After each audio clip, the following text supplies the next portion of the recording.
Police Service and Independent Police Oversight Authority (IPOA) to investigate the incident, including whether any officers involved have not only been interdicted but also subjected to disciplinary or criminal proceedings. At the same time, Murang'a Senator Ndu Okoh called on President William Ruto to fire Deputy Inspector General Lydiah.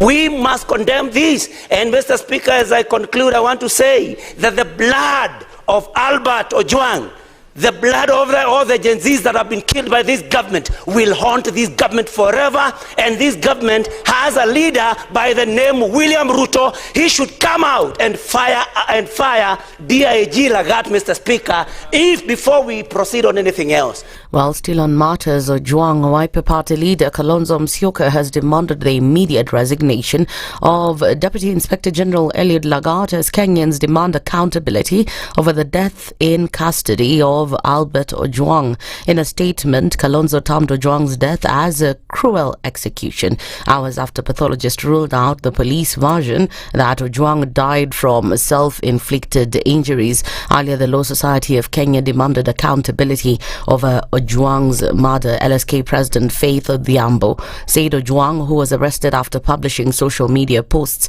critical of Lagat, was tortured and brutally murdered. She called on the Inspector General of Police Douglas Kanja to ensure that justice is served.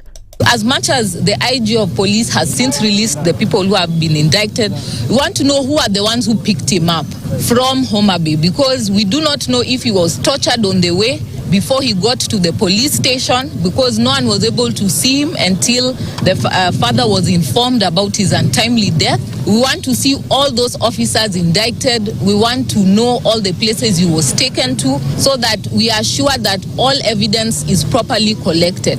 According to pathologists, they say that the evidence they got is that Ojwang's body had been strangulated, contrary to police claims that he succumbed to injuries after hitting himself against a wall. When I examine the whole the pattern of the injuries, especially on the head, the bleeds, the hematoma that I found on the head, hitting against a blunt substance, a wall, would have a particular pattern, a frontal bleeds. But the bleeds that we found on the scalp, on the skin of the head, was partially spread on all aspects, including the face, the sides of the head, and also the back of the head. When we tie up together with other injuries that are well spread in the body, including the upper limbs and the trunk, then this is unlikely to be self-inflicted injury. There were signs of struggle within that. That's the News Wire. I'm Leah Obaga.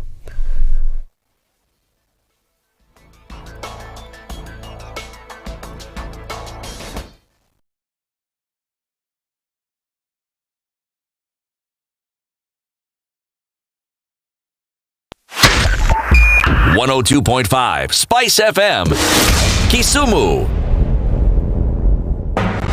The following takes place from 6 a.m. to 10 a.m. every weekday on SpiceFM. If we just gloss over issues and hope that time heals, then we might find that in generations to come, we might be back at the same situation. And the whole thing is born of stolen elections. Spice. When it comes to the decisions you make, you must be independent. There's no way you can allow one institution to dictate to you how you're going to conduct your operations, how you're going to decide cases. It's a no. When you weaken the institution to the point where they cannot take action, then you realize that politicians have to come up and now start dealing with the issues. That conversation has to die. Our politicians do not like the hard stuff. We must insist on the path of doing things right, whether popular or unpopular. Money changes hands. That is a fact. If you have political goodwill at the highest top, like in Rwanda, then corruption will be an issue of the past. If you don't have political goodwill at the top, we will pass laws, we will amend laws, we will continue passing laws and re-amending laws, and nothing will happen. This is the Situation Room, the only way to start your day. Good morning, and I love your show. Thank you.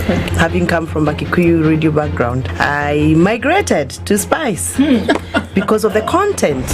I was born in a slum, but somehow I got a break in life. So sometimes when you see the sweating coming out because of the passion and whatever it is, behind the noise, there are people, and we share the same umbilical cord. It shouldn't be like that. I am so disappointed.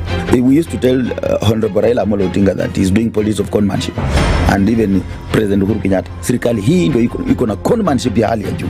You cannot promise people that you reduce tax, then you double. In politics, there is the issue of trust. For you to turn around and then stab the same people who gave you that trust, there is no other level of dishonesty. Imabo, utaona dunia tu. The Situation Room, Kenya's biggest conversation. In this country, 6 families and 8,000 Kenyans control 90% of the GDP. We are not a country. We are a plantation. We work for Ruto. When you're telling the judges court orders are papers or they will not obey court orders, they're sitting and you're seeking orders from them. So how are they supposed to interpret it? Isn't it an oxymoron? When you see a judiciary that seems to be under some control somewhere, you start questioning. We have very powerful governors, but they don't use their offices to serve the people. If you are not shameful to do what you are doing, why should we protect you? I'm human. Everybody's human. So when you're told, kuja tuongee, I mean, you'd be a fool to say, stagi kuongea today. Conversations have to be had, you know? People in leadership should only go into leadership if they are ready and willing to change the lot of the people. The Situation Room, Kenya's biggest conversation. The following takes place from 6 a.m. to 10 a.m. every weekday on SpiceFM. One of the things that I hate in our country is negative ethnicity. You find you as a state officer, instead of thinking as a Kenyan, you think like a tribal person. Let me tell you something. The biggest problem we have had in this country is a leadership deficit. There is nothing that you are going to do in the process of change if you are not a risk taker. So you really have to pursue your vision to a logical conclusion and even be ready to step on people's toes. When it comes to the economy, you can't run away with it. They say statistics are like bikinis. They reveal a lot, but they conceal the vitals. And so government people would throw statistics at you and tell you they're revealing a lot of information to you, but it's really concealing the real vitals. We need to get out of that, because when we want to grow our democracy, one basic thing that really requires to be understood by the political class, by all of us, is institutions are critical. This is the Situation Room, the only way to start your day. Traffic updates brought to you by I&M Bank, on your side.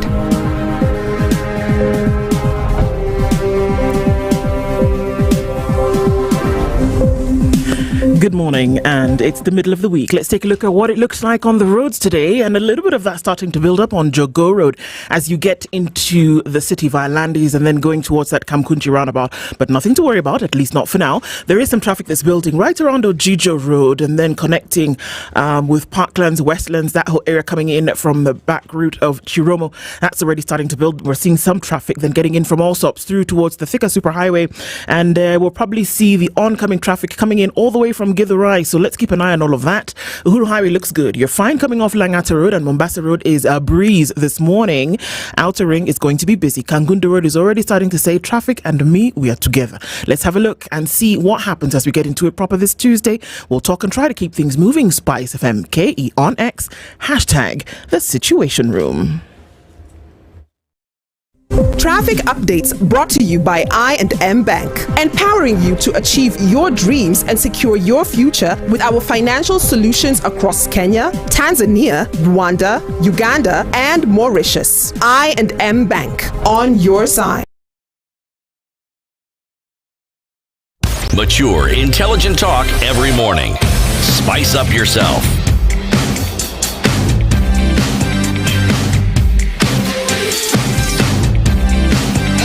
Mornings done right. 94.4 Spice FM. Good morning, good morning, good morning. At 11 minutes after 6 o'clock, teetering on 12 minutes after 6 on this 11th day of June. June is saying, me, I am not your mate. You're there, and I am already at the 11th, and we're going through it quick, fast, and in a hurry. Hashtag justice for Albert Ojwang. We're not going to stop saying it. We're going to keep talking about it after the happenings of yesterday. Ooh, good morning. Good morning. How are you? Wait. What did you say? Good morning. Very good. Uko salama? Mimi niko salama. Good to see you. Salama Salmini. Salama Salmini, yeah. I just like the way it sounds. I don't know what it means, but hey. Yeah, and But it must mean something about well, because salam is in Arabic. Salam is well. Sindio? Salama Salmini is like niko salama kabisa. Oh, okay. Okay. It's just a Swahili way of saying kabisa. Okay. Kabisa. You could just say kabisa, but okay. Yeah. No, nobody's checking. Fresh? Mimi niko salama. Why are you looking like you're so cold? Because I'm cold. It's not that bad. Cold as Look ice. And the another one on my right. Yeah. It's like a polar bear. Yeah. Me? Hey. No. Today was extremely cold. Yeah, exactly. I was like, oh my God. Yeah. Must I? Do I? But Yabare Makuzo? Okay, maybe there's something wrong with me. Azizi tuko salam. Hi, Kasi. I'm fine. I'm fine. Let me tell you, you know why? Because the eternal God is my refuge, and underneath are the everlasting arms. Amen. I'm telling you. Yes, that's the way. God says, shall scatter them and confuse them. 1,000 shall fall by my right hand, 1,000 shall, but I will not be touched, because I fear the name of the Lord. Shall I preach? Send the prayers of He will prepare Dr. Patience Okoh, in the presence of my enemies. I'm telling you. Where? So it's time to eat. Yes, as you watch your enemies. Exactly. I'm telling you. Yeah. Mukosalama, we have established. You guys are looking good, and I'm very happy. You two looking good. Sandy. Black retains heat, you know that, huh? Maybe that's the reason. Yeah, that's the reason. I'm not feeling cold. I should And be the neck doing... piece is back. Yeah. I decided to put another one today. See? Yeah. Okay. So, yesterday, guys, we saw things. And didn't we see things? We did. From this studio, and then leaving through the rest of the day, we then saw that Autopsy came out. There were 5. What are those called? I want to say pathologists. Thank you. I was going to say ophthalmologists. No. Okay, you're used to going to opticians a lot. Autopsicians. Good Lord. It's what called? Pathologists. Thank you. Yes. Hey, gosh. Yeah. Well, I think I'm reading too much. By the way, guys, you know, I'm in year 3, and I'm just anyway. That's another story for another day. Yesterday, we were told that this man did not kill himself. Yes. The evidence told us that he did not kill himself. What we knew from the jump, Albert Ojwang was murdered. The words that they're using: assassination, execution. He was murdered. Yeah. He was strangled. He was beaten. He was tortured. They are difficult words to hear, but this is the truth, and that we have to ask the questions around: is this the music that we want to hear in the walls of Kenya? When you're in the elevator and you hear the elevator music, is that the music that you want to define the country? And those are the questions that we ask, leading to conversations that we must have, and that shapes what we will be talking about today. We are on Wednesday, the 11th of June. And the conversations that we'll be having today from 7 o'clock go like this. Nelson Havi is the 49th president of the Law Society of Kenya. He is a lawyer. He's an advocate of the High Court. And he will be joining us this morning in the presence of Captain Retired Dr. Simiyu Werunga, who is a public security and safety expert. Death in custody, who is legally and operationally accountable. We'll have that conversation with both these gentlemen at 7 o'clock. It is necessary for us to look from point A to B to C, so that when we speak from an informed position beyond just our emotions, which are very important, but we want to be sure about the things that we speak. And then also asking questions about, so then what happens now? Autopsy's out, the science doesn't lie. What happens after this? What should have happened in terms of the chain of command of information? So that's the conversation that we will have at 7 o'clock. The Member of Parliament for Githunguri constituency is one Gathoni Wambushoba. She's going to join us at 8 o'clock. We're going to be looking into issues around, yes, the budget, which will be read tomorrow. However, what are we going to be talking about with the MP for Githunguri is that we are saying, you know what, in a time when the budget is being read, budgeting and bloodshed. Where should Kenya's focus be right now? Even if we are saying it's a budget, where should your focus actually be? What should money be securing? If we're saying money follows function, what are some functions that are then required by the state to actually put in place? And should the money not, or the resources not be following that? She joins us at 8 o'clock for that conversation. We know that she's been breaking it down. Let's break it down a little bit further while she's in the hot seat. And then at 9 o'clock, we conclude those conversations and we continue talking about the fact that injustice, fear tactics, wanton misbehavior cannot continue, not on our watch. So those are conversations that we have today. Thank you for keeping it in the room. We can already see you getting in. Our live streams are up on Facebook, YouTube, and on X, guys. Talk to us. Tell us where you're tuned in from this morning, and let's get these conversations going. It's Ndu and Dennis Squared with you this morning, and we went to Uganda. Yes. And I remember one of my first visits to Uganda was when I went to attend the Kwanjula for a friend of mine. Kwanjula is what is the... Russia? Yeah, well, I'm still confused between the Russia and those other ones. But the Kwanjula is what essentially when people bring gifts and whatever to essentially officially ask for this girl's hand in marriage. Mm-hmm. Yeah. Mm-hmm. So our proverbs are from Kwanjula land. Kwanjula land. The land where men know how to wiggle their waist very well. Land where... Yeah. Oh, yeah, okay. You said that yesterday. Yeah. Yeah, that including half of the world's gorillas as well I found in Uganda. The president over 34 years in power and still counting. So he's going to be another lifetime president. He's still young. That the president, he's considered himself young. Yeah. You know, the president has been in power. The president of Uganda has been in that position. 34? Older than you. Yeah. Wow. Before you were born, he was president. Hata sikuwa mpangoni bana. Okay. Continue, makosa. Continue, please. Anyway, so when the roots of a tree begin to decay, it spreads death to the branches. When the roots of a tree begin to decay, it spreads death to the branches. Mr. Okari, please. You want me to start? Aish. I mean, that proverb is just too obvious. Is it? Yeah, the rot starts from the roots. So when you look at a tree that's not bearing fruit, the problem is not the branches. The problem is the roots and what the roots are taking in.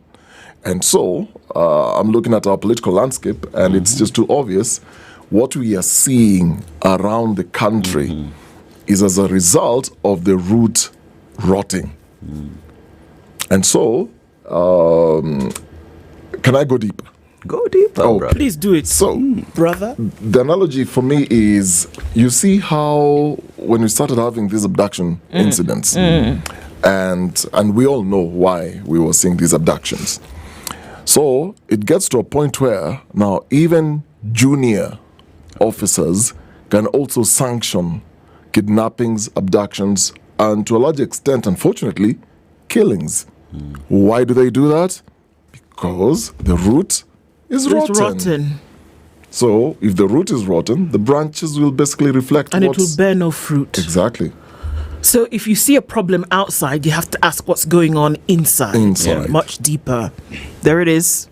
And it could be applied to a person, your personality, a situation in the country, a system, school, anything really. Yeah. Look inside. What's happening inside? I think I'll just summarize it by saying if a system, a leadership is so corrupt, you see the results in everything else. Wow, yes. Very true. Very true. Okay, Sawa. See, people are coming into the room this morning. We can already see you guys, and thank you. I want to really actually say that. Thank you. Thank you for having these conversations with us. Thank you for keeping it righteous every day. Thank you for being part of conversations that actually have to move the needle in some of the things that we do. So, as you come into the room, you're not just audience for entertainment. You're part of discourse that is necessary for anything to happen, whether you're talking about an institution, a nation, a region, a continent, the world. live streams, YouTube, Facebook, and on X, soon to be joined by our audience on KTN. So even as we say good morning to you, I'm doing this from really a place of gratitude. Sawa sawa. All right, so who's in the room this morning already? Good morning from Mombasa, says Robert Mbogo. Leo is here and saying good morning. Ndu Aseto, Dennis, Lydiah. Lydiah's not here yet, but you know who's here? EVE. You guys say hi to EVE. She's like this. Hello. She's pint size, but she packs a pretty punch, and she's Zuko Nyuma there doing things. Packs a pretty punch.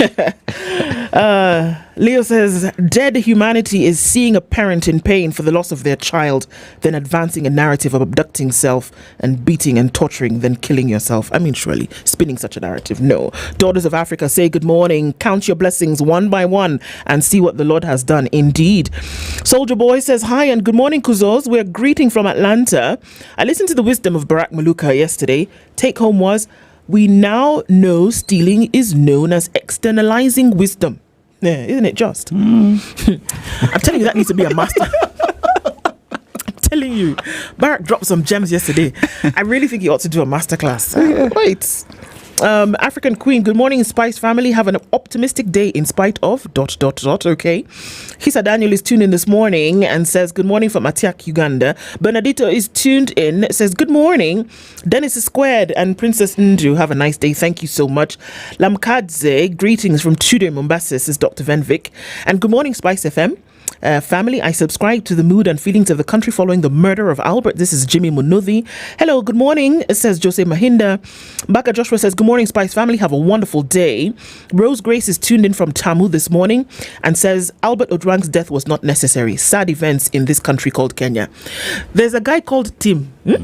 You know me, he's walking about fixing lights, but I just wanted to say good morning to him, and I can see him running out of the room, but we just have to embarrass everybody when we can. Timo, we know you are there. We can see you. Good morning. Thank you for making things happen. Sawa. Tim is Masai, just in case you want a good nyama choma. Really? Tim is Masai. You see, you learn something new every day. Timothy. What's his Masai name? He'll tell us. When he comes back to fix the lights, now he will stop and tell us. Fix this one. Fix this light so you can tell us. Please, come. I'm too dark. So you can tell us the other name. Stanley Ngasha says, good morning, Spice family. The world needs no copies of us, just the original. Being real, absolutely. Bwangi Juma says, good morning. Hope you're well this blessed Wednesday. Kenya, indeed. Mambo ni mata? Robinson Kizero is tuning from Hong Kong. A rogue government doesn't care about the tribe, age, gender, or human insanity. It will oppress any dissent. Where? Agola says, good morning, Spice says, good morning, sister. Agola, we have decided we want to see a picture of you. We have insisted. So make it happen, sister. Elvis Kirando says, good morning, Without. It's so heartbreaking that Kenya is now one mess after another. King Dave Lubale says, good morning. Happy to see all the Kuzos in the morning. Joe Mungai is tuning from Bonnie Lake in Washington. I offer my condolences to the families who have experienced loss. And I'm just thinking as we inch closer and closer to the 25th of June, which is my birthday, by the way. But we're heading closer to the day when so much grief is going to be remembered, you know, and it's just a tough one. Hamjamboni wanna spice, says Sarah Kilonzo. It's so painful to see what they did to Albert. The whole nation is weeping. We weep, we will not forget, and we need to insist that things are different. Onganyi Malala says, hello, Ndu and Dennis squared. See, this thing has stuck, guys. The happenings of this country are just unfortunate. Kenyans are being carrying pumpkin, I tell you. Eric Ward says, good morning. Carol Nyambura says, good morning as well. Good morning, Nawapenda Sana. Wishing you a blessed day. Bernard Odongo, good morning, Spice FM. Ndu, did you take sugarless coffee today? Where? Ezio Kubundu is my full name, and it means truth is life, so I cannot lie to you. Kama Sheria. Truth is life. That's what my name means. Ezio Kubundu. Truth is life. So I have actually put a teaspoon of sugar in my coffee. Oh, I did. Backsliding. Just today.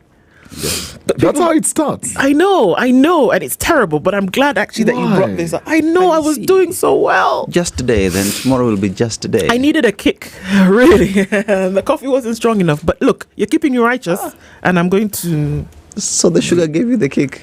I've not even sipped it yet. Okay. So now that's where we are.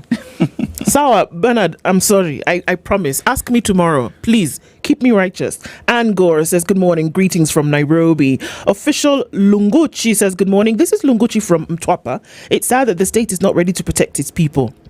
My prince, good morning, Spice. Police spokesman Mushuri Nyaga should as well be arrested for publishing false information.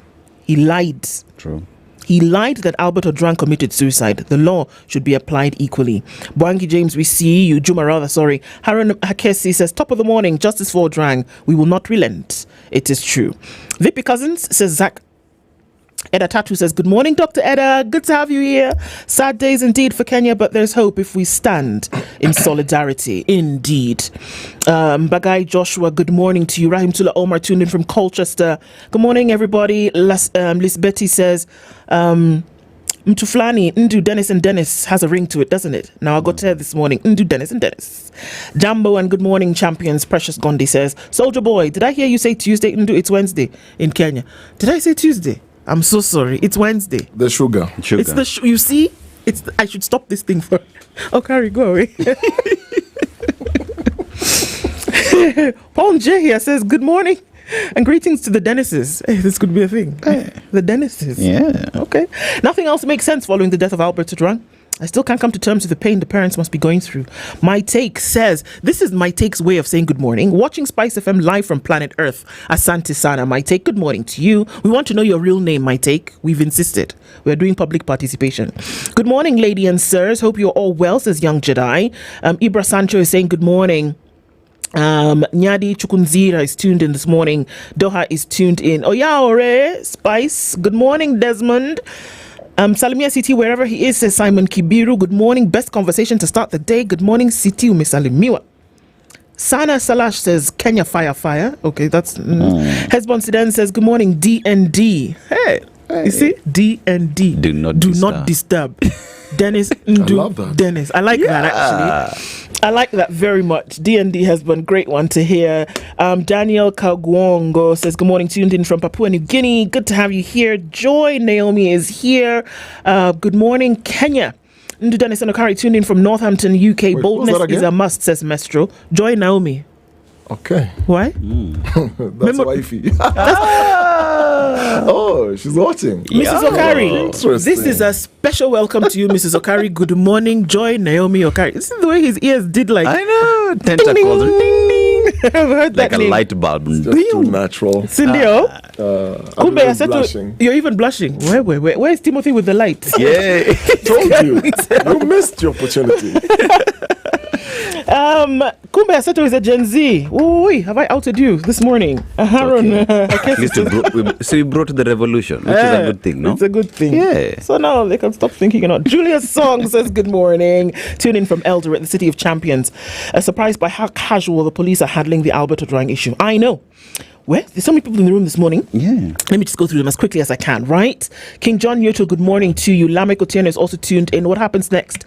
That's the conversation that we'll be having at 7 o'clock, essentially. What happens next? Official, we see you. Dr. Fico, good morning, Spice. And Nahashan is also tuned in this morning. Kim George Cade says, tell me why I'm up at 12:23 a.m. watching you three kuzos if it's not love. I love that, Kim Peter. I think we need to take a snapshot of that comment, Eve, and do something with it. Yeah. Rashid says, good morning from Nyakach. Jimmy Gakio is tuned in this morning. Wow. James Kamau also here. Philip Mello is tuned in this morning. Greetings from Mombasa. Very, very sad indeed. Ken Daly says, good morning. The sisters are here. Atiano, you say it's raining in Kilifi. I have to repeat, Kilifi, one of my favorite counties. Herbert Shisukane says good morning. Beyond Border says good morning, Kenya, tuned in from Duluth in Minnesota. Teresa and Jerry, we can now say the situation room ikona denis mingi kama Kenya. Kenneth Jumba says good morning, tuned in from Westlands. We can see you guys racking in the thousands this morning. Asante Sana for joining us every morning. Good to have you here. Keep coming in and we'll keep greeting you. Yeah. Yes, Sawa. You know what I'm hoping for? Hope. I'm hoping tomorrow. Yesterday I realized that the word for hope is tumaini. What? Is it not? Yes. Thanks. I didn't know that. Okay. But anyway, continue. There's a lot of. On that note, Okay, that's here we Swahili, go. right? Yes. Yeah. I'm just hoping tomorrow they will send their greetings in Swahili. Oh God! Then you can read them. No. You will read them. Oh. I just want to hear you read Swahili. Should give our Taifa Leo today to just do that. Yes. No, we'll do that tomorrow. And from our cousins from Luya. Yeah. We shall see. We shall try. At Yeah. least I'll put up some kind of effort. Guys, let's look into the headlines. Just the headlines. We come back and then look into stories. Sindo, on the front page of Kenya's bold newspaper, The Standard, this morning, tortured, strangled. The police tried to spin a crude tale after the death of blogger and teacher Albert Ojwang, and they got it spectacularly wrong. Through their spokesperson, they claimed Ojwang fatally hit his head against the wall inside a police cell. But the truth is far more harrowing and damning. The 31-year-old did not die by accident. He was tortured. He was strangled. And when his lifeless body was eventually carted off to Bagavi Hospital, it was a mere formality, an attempt to cloak a cold-blooded murder in official procedure. As the president and his interior cabinet secretary avert their gaze and pray for the storm to pass, the gravity of the crime deepens. This storm is not passing. Nope. It will rain until it needs to stop. It will rain until it stops. Yep. This storm is not passing. If you want to look left, right, it's coming down. Well, they were hoping it would. They were hoping the storm would pass and that the rain would stop. It's not stopping.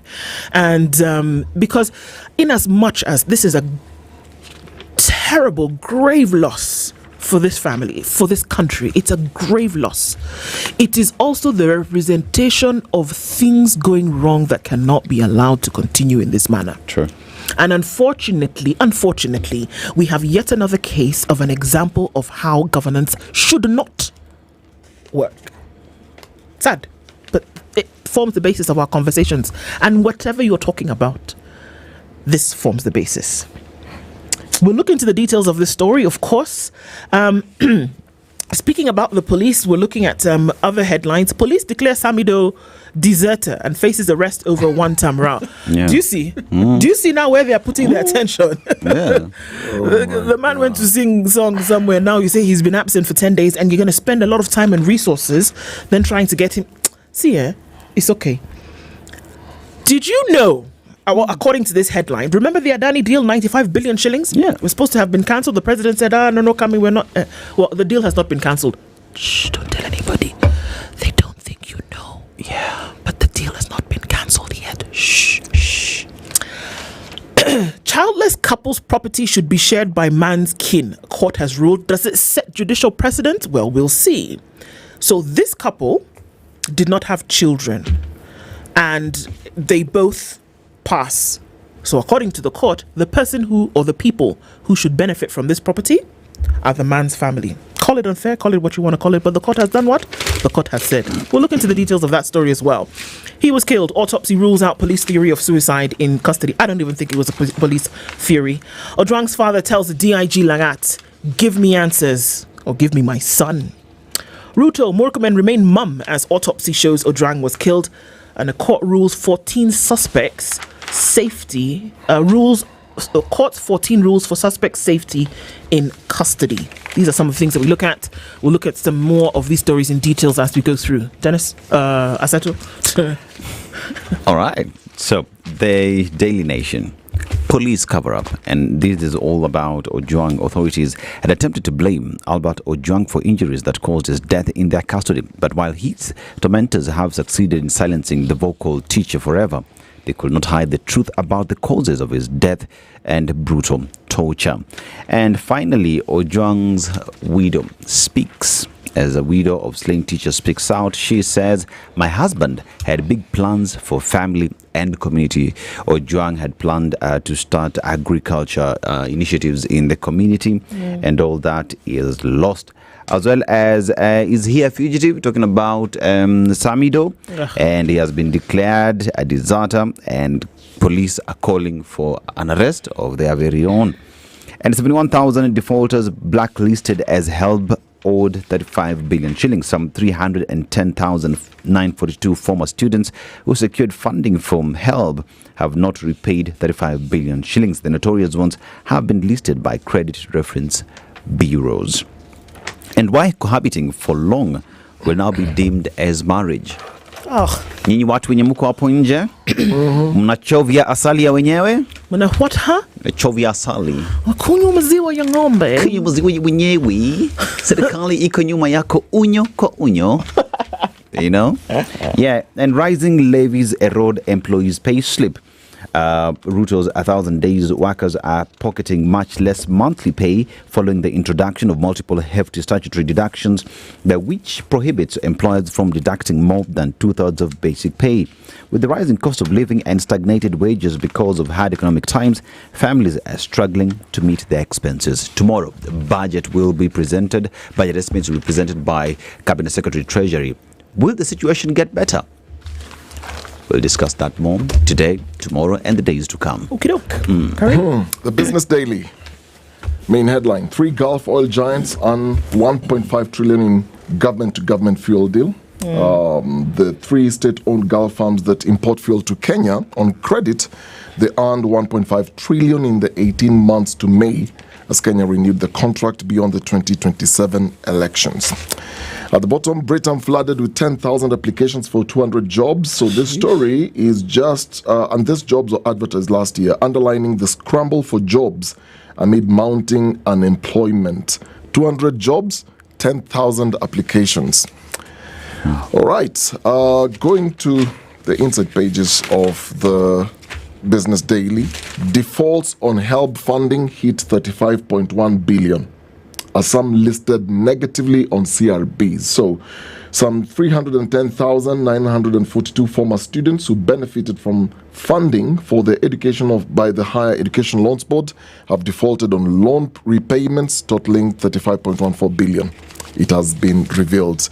MPs, this story, whether you're talking business, you're talking budgets, whatever it is you're saying, this story is just not going to go away. So MPs ask for external help in Ojwang killing because they lack trust in IPOA. So MPs are demanding that external investigators be brought in to investigate the brutal killing of social media influencer Albert Ojwang, as they lack confidence in the independent police and oversight authority. We're going to go to a break, but I have a question. Yeah. Who makes the law? It's them. Who who gives life to budget? It's them. It is them. Okay. And okay, that's all. Okay. Have you discovered the parliament has become, like one legislator was saying, a house of lamentations? Yeah. So the rest of us are lamenting. Yeah. They're also lamenting. Yeah. So who will save us? We're told here that we cannot write the book Lamentations again, right? It has already been written. It's already been written. Yeah. Look, let's take a break. Please, it's necessary. As we do that, okay, so we're going to come back in just a bit, and then we will look into the meat of some of these stories, and then be able to just, pick them just a little bit as we go through them and share exactly what is going on. But even as we do that, I must remind you, that the I&M Foundation is a foundation that has been created because the I&M Bank takes 2% of its annual profit and puts it into work beyond just money. And, they have probably the highest number of that in terms of percentage in Kenya. And that they put that money into work that is going to benefit society, it will benefit communities. And that they said, what the I&M Bank promise is that they will continue to make sure that people are taken care of. So when you're passionate about creating a better future for Kenya, the I&M Foundation is also passionate about the same. And they've got a social investment arm in the I&M Foundation. For the past 5 years, they've been making a real difference, investing a significant 2% of the bank's annual profit, the highest commitment in the Kenyan banking sector, into impactful programs. The work focuses on vital areas like education and skills development, economic empowerment, and enabling giving. But today, we want to highlight their leadership in environmental conservation. The I&M Foundation is dedicated to protecting our natural resources and heritage through strategic partnerships and community-driven initiatives, ensuring a sustainable future for all. They believe in impact, and are achieving it through focused action. As we renew our pact to keep impacting, learn more about the I&M Foundation's vital work and how you can potentially collaborate to make by visiting INM. Sorry, I'm going to say that again. By visiting the website inmbankgroup.com/foundation to learn more, and remembering that this is all powered by INM Bank.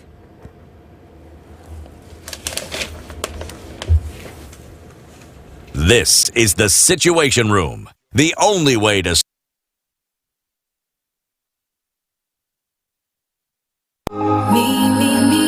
This June on Next Superstar, the pressure is on. The search for Africa's next hitmaker just got fiercer. Don't miss a moment. Recharge your subscription on your current bouquet for 2 months and get upgraded free to the next high bouquet for 60 days. It's vocal battles, show-stopping performances, and edge of your seat showdowns. Who will judges Motive, Size 8, and King Kaka choose to move on to the next round? You can also buy a DTT StarTimes decoder at our business halls countrywide. Dial *858# for self-service or call our customer care on 0730-710077. Offer starts June 13th to August 16th, 2025. Terms and conditions apply. StarTimes. Enjoy digital life. This June on Next Superstar, the pressure is on. It's vocal battles, show-stopping performances, and edge-of-your-seat showdowns. Recharge your subscription on your current bouquet for 2 months and get upgraded to the next high bouquet for 60 days to watch the battle unfold on Rainbow TV+. The search for Africa's next hitmaker just got hotter. Renew your subscription today and get upgraded to the next high bouquet for 2 months free. Who will judges Motive, Size 8, and King Kaka choose to move on to the next round? On the move, stream Next Superstar live on StarTimes On. Anytime, anywhere. StarTimes. Enjoy digital life. Traffic updates brought to you by I&M Bank. On your side.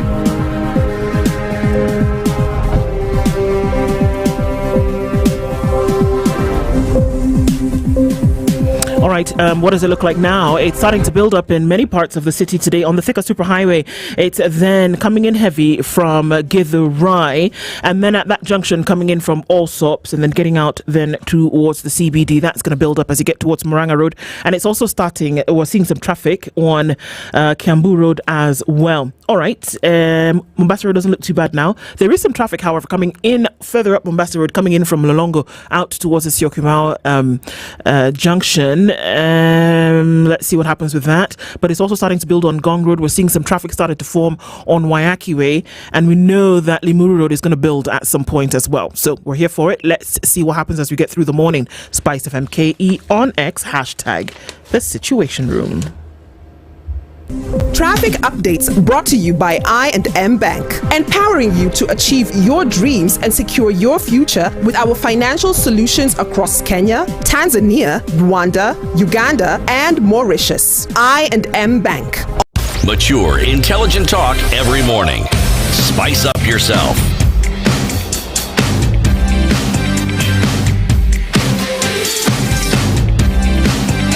Mornings done right. 94.4 Spice FM, Nairobi. Let's make this It's 16 minutes to 7 o'clock, looking at stories making headlines this morning. Standard newspaper called it before the autopsy report even came out. We all knew what happened to this young man, a blogger and teacher, Albert Ojwang. Still the conversation today, and I don't think this conversation will fade anytime soon. And what I think they'd hoped to achieve backfired in a very, very, very big way. So yesterday, the report came out. Remember yesterday I said, though Albert is not with us, the body will still tell the story of what happened. And the autopsy report came out. But did you guys notice Dr. Bernard Media, the pathologist, when he was giving that briefing on what they found? Just go watch that clip again. He looked so disturbed. Mobbed by everybody else who was keen to listen to what exactly was in the report, but you look at how he was just explaining what happened, and you could tell he was really disturbed. I've happened to be in a room where they conduct the autopsy on a body. That thing is disturbing. It's so disturbing, and especially if you're dealing with a body like now Albert Ojwang and what happened to him, and you're trying to establish the truth in a very short period of time, that pressure and all that. But, so we know the police tried to spin this in a very crude way, and it didn't work, and now we know that it was not an attempted suicide. No, it wasn't suicide. We now know what happened. But you know what else I've observed? Just go on X and see who else is speaking. So the last time I checked, still on this story, as all the condolences and everybody else is talking, I mean, the whole country is talking about this. Parliament was talking about this. Senate, and National Assembly. Surprisingly, the president is not reading the mood of the country. He was doing something totally different, having a different conversation. And given that that is in his diary, I'm sorry to say this, but it almost feels like you're so detached from what's going on in the country. Not even a single message. Come on, guys. If you go on X right now, maybe it has happened. If you go to X right now and check the last post of our president, it was 13 hours ago. No mention of what's going on in the country. Not even just as a sentence or a statement to calm the country and say, hey, look, I'm going to make sure we're going to get to the bottom of this. Nothing. Now, you go to the deputy president. Go on X, check whether there is any statement. Again, it's quiet. Then let's go to the CS Interior. Check the last post. Again, there is nothing. Actually, the last message was posted, when was this? On June 8th. Go to Interior. The main X handle for the Ministry of Interior. The last post was 12 hours ago. Nobody is saying anything. Whether here's my issue. Whether you have something conclusive or not, the country's on edge. People are upset. The legislators yesterday in the Senate who are crying. I was actually looking on X and I was hoping, as you're talking, I'm searching and I'm hoping I'll find something. But there was nothing. There was nothing. From the people you expect who will calm the country down and say, whatever happened is wrong, just issue an interim statement. Just say, whatever happened, we're going to make sure that we get to the bottom of it. Just assure the family. Even condole with the family. The father of Albert traveled all the way with a title deed, expecting to bail out his son, only to travel all the way from Homa Bay to collect a body. And you listen the manner in which he was told that your son is dead. You listen to how he was told. There's no value for bereft of any kind of remorse. Nothing. Exactly. So beyond what has already happened, my issue is the handling of this matter. Whether it's a cover-up or not, it doesn't matter. It's neither here nor there. Already the facts are on paper. They're on the table. But looking at who is going to give us that ray of hope and say, come on, this has gone too far. So it's the MPs. Yesterday, listening to the Senate, you'd almost feel the Senate was empty. Yes. And there was one, I think it was, can't remember the name. And he said, whatever is happening in Parliament, it is a legislator making a submission very quickly. It's heated up. They finish immediately, they leave the chambers. The clip goes on TikTok. So you're actually debating to trend. You're just making clips. But nobody is sitting down as a house and saying, hey, we need to discuss this. There was no full house. No, it wasn't. But when it's matters that really concern them, the house is always full. People travel back to sit. But you look at how empty that house was. You see, Dennis, you've mentioned about the silence of the president. But remember, Ojwang's father spoke to the president directly. Mr. President, deal with this matter because I am a taxpayer like everyone else. That was direct to the president to give him justice. From one father to another father. As the head of state. As the head of state. The justice I need. It's quiet. I mean... I think that Unfortunately, the silence is too loud. In this case, it's too loud. And here we are talking, because like I said, we're going to have that conversation at 7 o'clock. We're going to talk about the legal and the next steps and then what happens. However, you know what? Just the way that the life of anything is in the blood, the life of this is actually in the blood that was spilled, the life of this thing. And when we talk about then clawing back on certain things to actually set things right again, we can talk about, but one of the things that struck me from Senate yesterday was, most times he says so much, but Boni Khalwale says something yesterday, and he said, you know what, and this is, we mentioned it this morning yesterday as well, and he said, you know what, the speed and alacrity with which we saw our colleague Ongondo Were's killers found, or at least suspects, or the speed at which that investigation was carried out, what is the difference between Albert, a young man, and Ongondo Were, a Kenyan, a man in this country? What's the difference? Why don't we see that happening? And he said, you know what? We can't stop at maybe suggesting somebody did it. Somebody must be arrested, and not just somebody, but the DIG must be arrested. He must pay. These are the things that we are looking at. When we get afraid of saying things as they are, that is when you relinquish your power.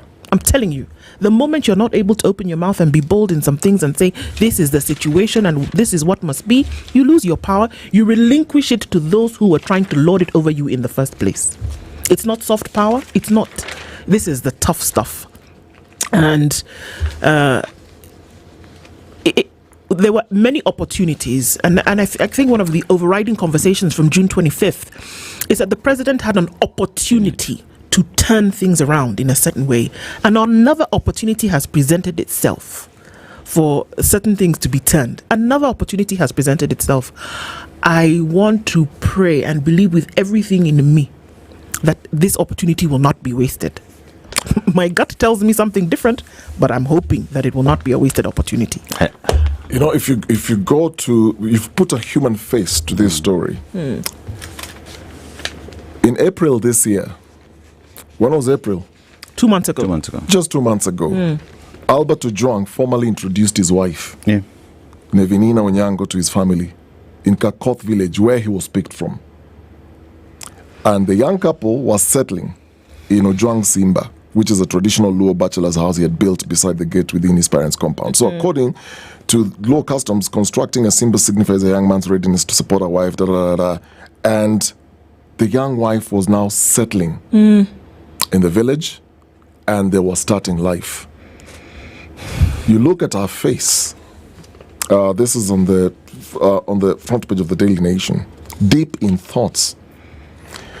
She's trying to still make sense of what happened to her husband because they had made big plans to bring the family together, a community together. So this is not just somebody else was just passed on. This is somebody who was starting a young family. On the day he had just returned from buying tree seedlings to make the home look beautiful, before being served food prepared by the wife, the vegetables from the shamba. And he also had plans of uplifting the community through agriculture because he was a learned man and he wanted to give back to the community. So if you talk about the human face, this is a man who's the wife has been robbed her husband, the child has been robbed of her father, Albert's father has been robbed of a future that he was looking up to because he said he wanted his son to start taking care of him. Now you look at all that plus what the community in Kakoth village have lost because this was a man who was coming to uplift the community. Think about it. And when you talk about trust deficit between the citizen of this country and the police, every time you try to give the service a chance, redeem yourselves. We're ready to work with you. Every time. I mean, listen to what the mother of Ojwang said. She said, this is Yukabeth, the Ambo, tearfully said, Albert would call nearly every day asking if we were okay, especially if his father had eaten. She said the family agreed to let him go with the police officers to Nairobi, believing he would return after any legal proceedings, but that hope was crushed. The hope was killed, literally. Exactly. I want to segue into another story, and it's interesting that these things happen at this particular time. First of all, I just wanted us to remember that when you think about the value, because all of these things land at the foot of value. Shakahola happened 4 years ago. Just remember that outside Malindi Sub-County Hospital is a makeshift trailer conditioned that still is holding remains of people. The exhumation 6 was happening within the Shakahola forest area, the ranch area, and that we don't know what happened after stage 6 of that exhumation, whether it continued. Nothing. So there are people who could still be lying in the ground, their bodies remains in the ground, and then we have remains almost 400. Now, this week, do you remember these individuals, these young men, Benson Juru Dwiga and Emmanuel Mutura Dwiga? Who are those? They were then famously known as the Kianjokoma brothers. They are said to have been killed by police, and 6 police officers had been charged with their murder. The inquest into their death is currently happening. On Monday, there was supposed to be another witness who was going to be before court, but he was not able to appear because he was unwell. Yesterday, and then now also reported today, we see that the court has said, you know what, this witness, who happens to be a police officer, if he doesn't present himself to court, a warrant of arrest then would be issued towards him. These 2 young men were killed in the same or similar circumstances to what Ojwang also has suffered. Remember Willie Kimani, the lawyer? Do you see a trend? Do we see the repetition of this? And just like you're saying, Okari, every time you want to be able to give an opportunity to say, let's be optimistic, let's be positive, then things like this happen. And somebody said yesterday, the relationship between the Kenyan citizen and the police has been eternally severed. And that's where we are right now. Senator for Kericho County, Aaron Cheriot, also gave a spirited speech in the Senate yesterday and also the day before. And he said, you know what? We don't want anybody to think that the entire police service is rogue. And that's why it's necessary to have this arrest. And the reason why you want to do it is because, guess what? In the minds of people today, guess what? The entire police service is rogue. Yeah. From top to bottom. That's what people think. You know, as this was happening, yesterday in Nakuru, something else was happening. Yeah, there's another story. You know, you can't even catch a breath. I tell you. From one thing to another thing. Another young man was killed in Nakuru. People came out to protest. Of course, there was chaos.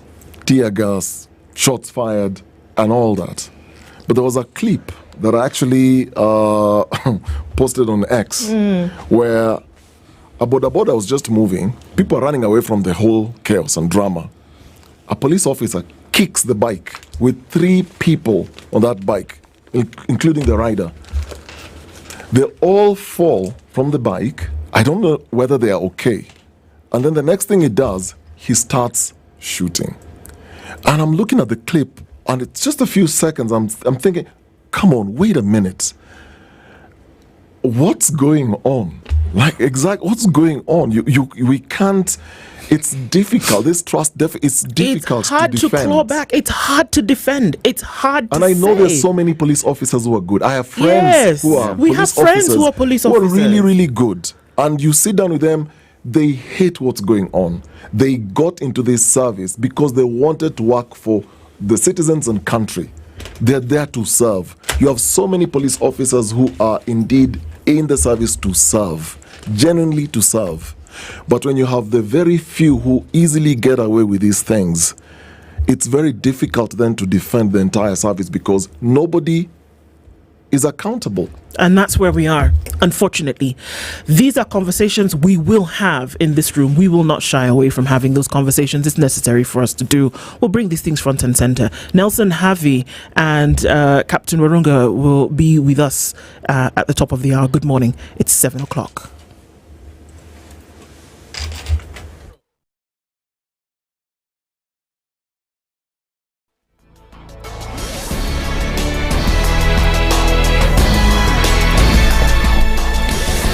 Good morning, this is the News Wire. Amla Umaga. Pressure continues to mount for the resignation as well as the arrest of Deputy Inspector General of Police Elliot Lagarde, as the police department issued false statements regarding the death of blogger Albert Ojwang.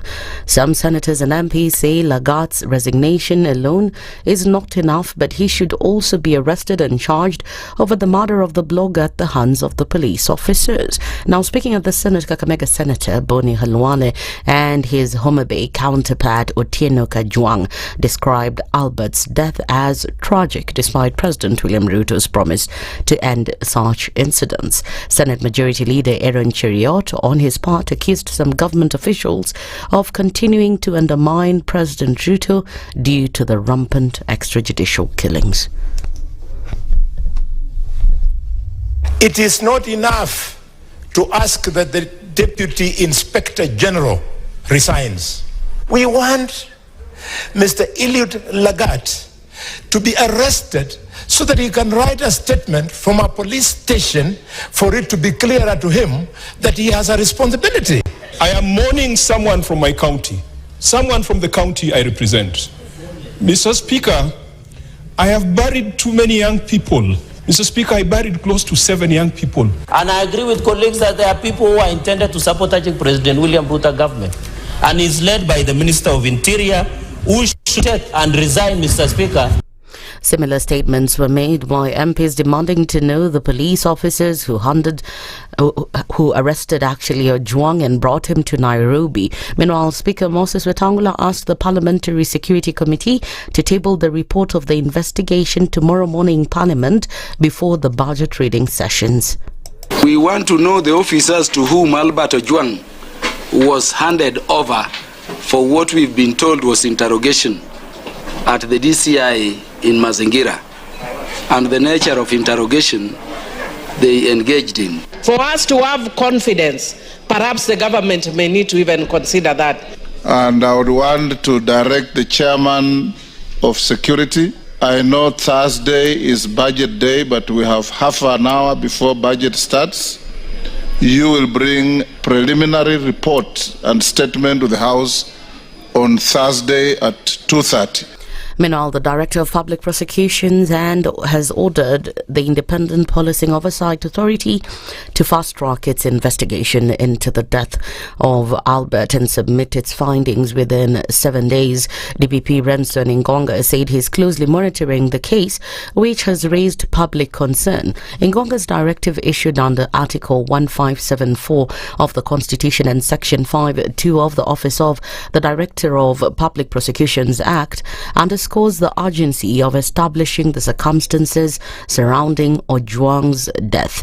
The investigation comes as Interior Cabinet Secretary Kipchumba Murkomen is expected to be questioned in the Senate today over Albert's death. Murkomen will be accompanied by the IG of Police, that is Douglas Kanja, the Chairman of the National Police Service Commission, as well as the Chairman of IPOA. The death of Albert Ojwang has sparked mixed reactions not only among leaders but also among Kenyans in general, with activists marching to Jogoo House on Tuesday demanding answers over the blogger's death. Some are claiming that the Kenya Kwanza government has shown a lack of respect for the manner in which Albert was killed.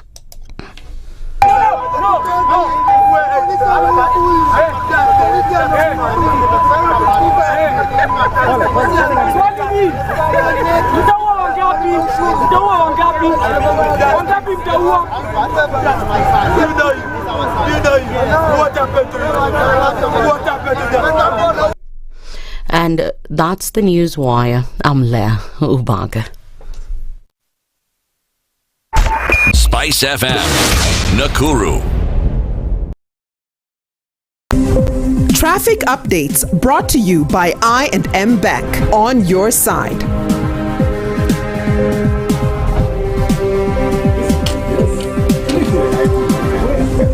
All right, taking a look at what's happening with traffic this morning. It is pretty busy in most parts of the city today, and we're seeing some of that moving on the Thika Superhighway, coming in heavy towards the city, into the CBD. Also, let's take a quick look at coming off of Wayaki Way traffic as well. Kiambu Road, well, not doing too badly right about now. There was traffic that has started to build on Mombasa Road as you head out towards the city, and North Airport Road coming in from that whole Embakasi area, very, very busy right about now. And also on Jogo Road, some traffic as you then head towards the city. Not bad. Ngong Road also starting to build. We'll keep an eye on all of this as we get into Wednesday proper. We'll talk SpiceFM KE on X, hashtag the Situation Room. Traffic updates brought to you by I&M Bank, empowering you to achieve your dreams and secure your future with our financial solutions across Kenya, Tanzania, Rwanda, Uganda, and Mauritius. I&M Bank, on your side. Mature, intelligent talk every morning. Spice up yourself.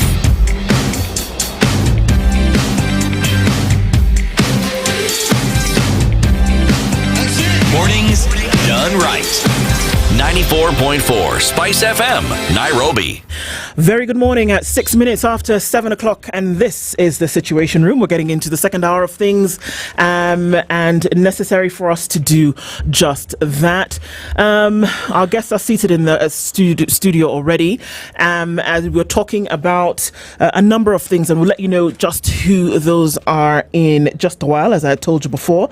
But also a reminder that the I&M Foundation is doing work that comes in from how they've actually been able to put 2% of the annual profit towards making sure that sustainable programs are actually front and center of what they do moving forward. Now, you want to make a difference most times, and you think, so how can I do that? Well, I&M Bank is vested in making this difference as well. And how does that happen? Well, the I&M Foundation is the community arm of I&M Bank. 2% of their annual profit goes towards making sure that these programs come into place. For the past 5 years, the I&M Foundation has been making a real difference, investing a significant amount of this money, the highest commitment in the Kenyan banking sector, into impactful programs. Their work focuses on vital areas like education and skills development, economic empowerment, and enabling giving.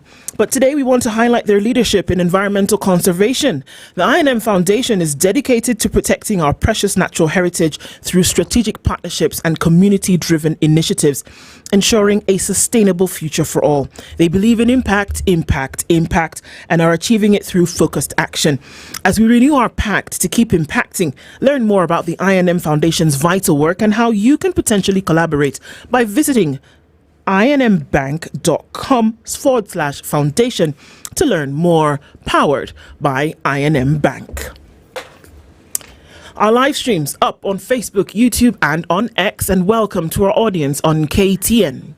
He's the 49th president of the Law Society of Kenya. Nelson Havi is in the hot seat this morning. Good morning, Wakili. Good morning, ma'am. How are you? I'm great. Good to see you. Thank you so much.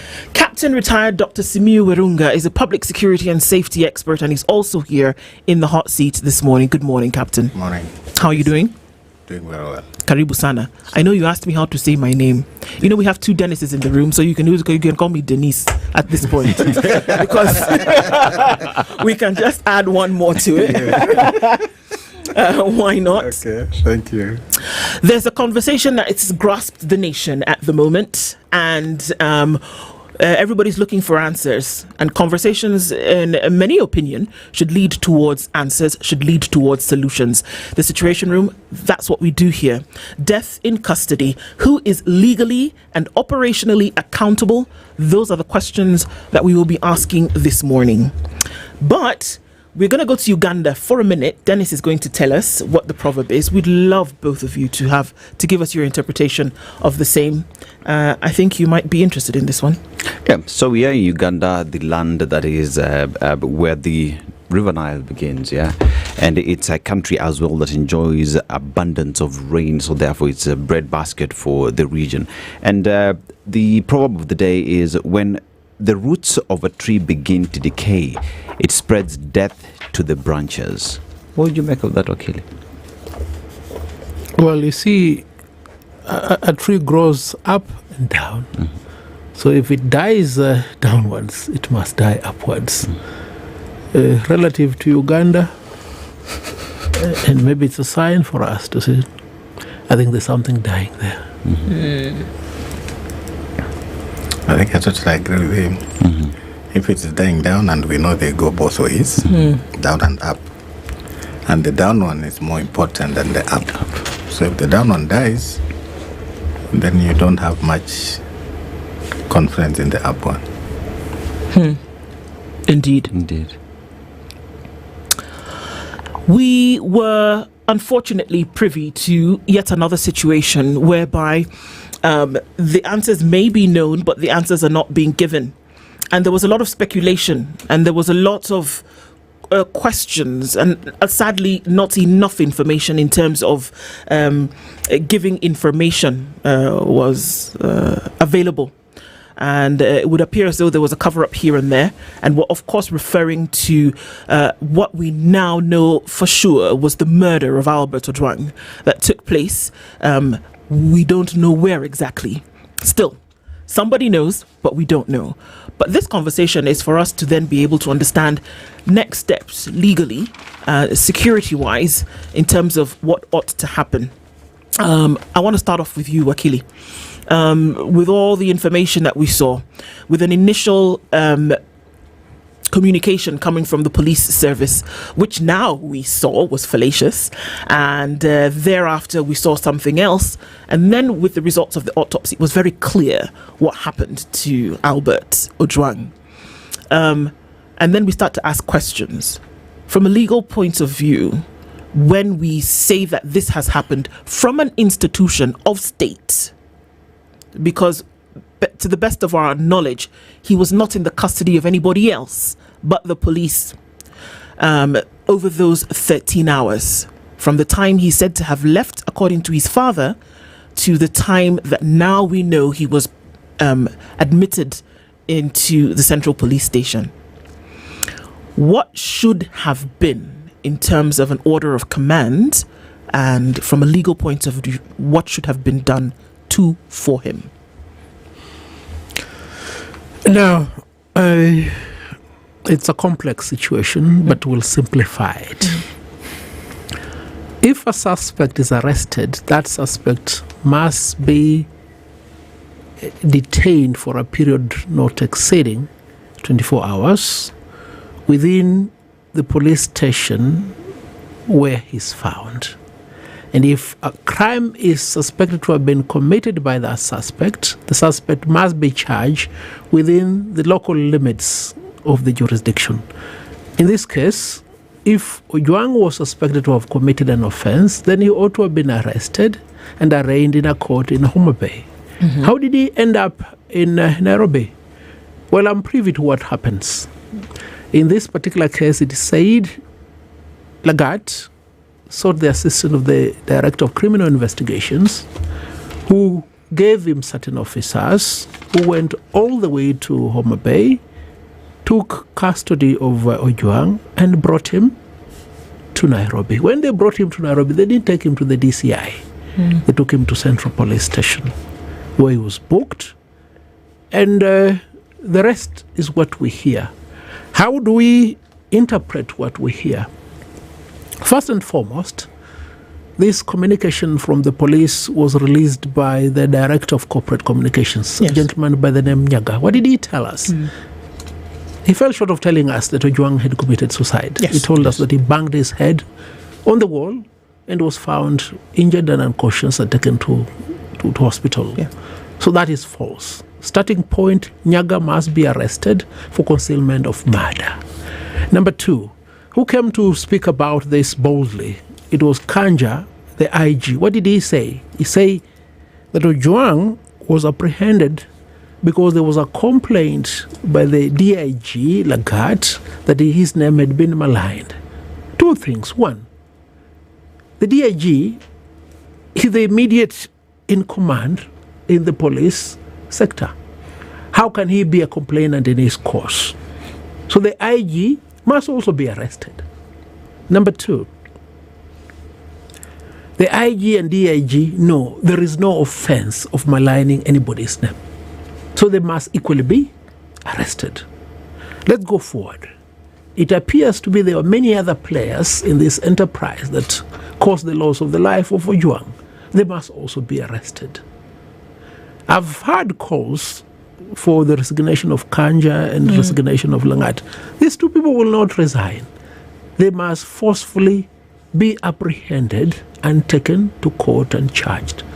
That is the long and short of this matter. Yes. Captain Murunga, when we look at security protocols, when we know that we're dealing with issues of the police and issues of a state institution, would there be any reason why there would be concealment of information when it came to the arrest? Why would that command not be followed? Why then, bringing him to Nairobi, would they not have taken him to DCI and then have taken him to Central Police booking? Why would that have happened? Let's go step by step from what Okari has just said. If this person was arrested in that village in Homa Bay, he must and he should have been taken to the nearest police station. Under the police standing orders, they are called service standing orders. Every police station is a jurisdiction. Every police station has an area where everything that pertains to police servicing is supposed to be undertaken into that station. So why they decided to pick this guy from that region, from Homa Bay, bring him to Nairobi, and actually it's not, I don't think it's 13 hours, it's a long time because it was Friday and the guy happened, I think it's over 30 hours. Why, the question we're asking, why did they move this person from Homa Bay to Nairobi? Because it doesn't matter whether it is a DCI who gave out people to assist Mr. Langat. We have also DCI officers in Homa Bay. And what the law says is very clear under their standing orders and the Police Service Act. Anything happening within the jurisdiction of a police station, which is an area, must be handled within that locality. So if these people felt that the late Ojwang had offended anybody, then they should have dealt with this issue where they arrested this person. The reason why they brought him up to Nairobi, they will need to tell Kenyans why. And number two, when you look at the standing orders, it is very clear what is supposed to be a gazetted retention center. For these hours from the time Ojwang was arrested and the time they dumped him, I'll use the word dumping because they dumped him in Central Police Station. We don't know what happened to Ojwang between these many hours. Standing orders are very clear. What is a gazetted retention center in this country under policing services? It's a police station. And the police station is commanded by an OCS at the rank of a chief inspector. And when you read their own standing orders, it says all policing services, the unit, the lowest unit and the only unit the police have is a police station. So whether you have a PPO, whether you have a regional commander, whether you have a sub-county commander, they all have to work with the OCS. Captain. So my question, my answer to your question is this. We need to be told what is it that this late young man had done to the DIG that they had to pull him all the way from Homa Bay and bring him. And the same things could have been done in Homa Bay because they have everything under national, it's called what, service standing orders. So the question we're asking is, what was it so important that they had to bring this person from Homa Bay to Nairobi, and the time they took between the moment they picked him up and the moment they dumped him into Central Police Station? We've not been told what happened in the meeting. So, Captain, if we go back to quickly the timeline of events. So Ojwang was arrested on Saturday at 1:30 p.m. from their home in Kakoth village. So the officers identified themselves and they said they were actually arresting him. So they moved from Kokwanyo location and they went all the way to Mawego police station, which is in Homa Bay. Because you spoke about jurisdiction. So the focus is Central Police, where, like you're saying, he was dumped, but also we are not told whether it was a handing over or it was just a formality to process him through Mawego police station, then I'll drive him all the way to Nairobi. Why was there a need? Because eventually they were bringing him to Nairobi. Why do you think they went to Mawego police station? Because we're actually not even told if there are any officers who've been interdicted or investigated at Mawego. The focus really is central. From what we hear, and that's why I agree with Wakili, these are stories. Because if this person was taken to Mawego police station, the record should be there. Because one of the things you need to do when you take somebody to a police station is to book the person. So what we need to be told after these investigations have taken place, we want to see the records that this person was taken to Mawego police station and the reason why he was transported from Mawego police station to Nairobi. We must be told. And because we are not being told whether we have any records, that's why we are having a lot of conjecture in what we are discussing, because we cannot understand with the National Police Service is one entity. And if these officers were sent all the way from Nairobi, this is what happens, because I've worked with the cops as a consultant for a long time. When you enter into somebody's jurisdiction, you must report to that OCS and say we are here for this purpose of ABCD. These officers are allowed by their own standing orders to operate all over the country. Okay. But the only thing they have to do is every time they go to any jurisdiction outside their main, they must report to the OCS. Okay. In terms of then what happens legally, we're going to come back to you in just a minute, Nelson. But let's hear from Albert himself. And this was the last call that he made before then being taken to the next place. So let's listen into that and then deduce from it.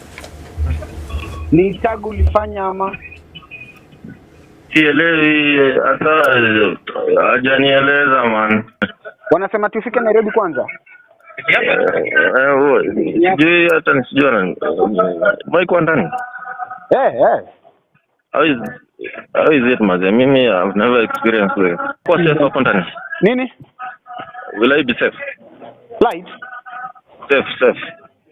Yeah. Rumande ni safe. Wana challenges hapa na pale lakini mambo itakuwa fit. Nimeshaikuwa Inda, so mambo itakuwa poa. Na Inda is one of the worst police stations in Nairobi. So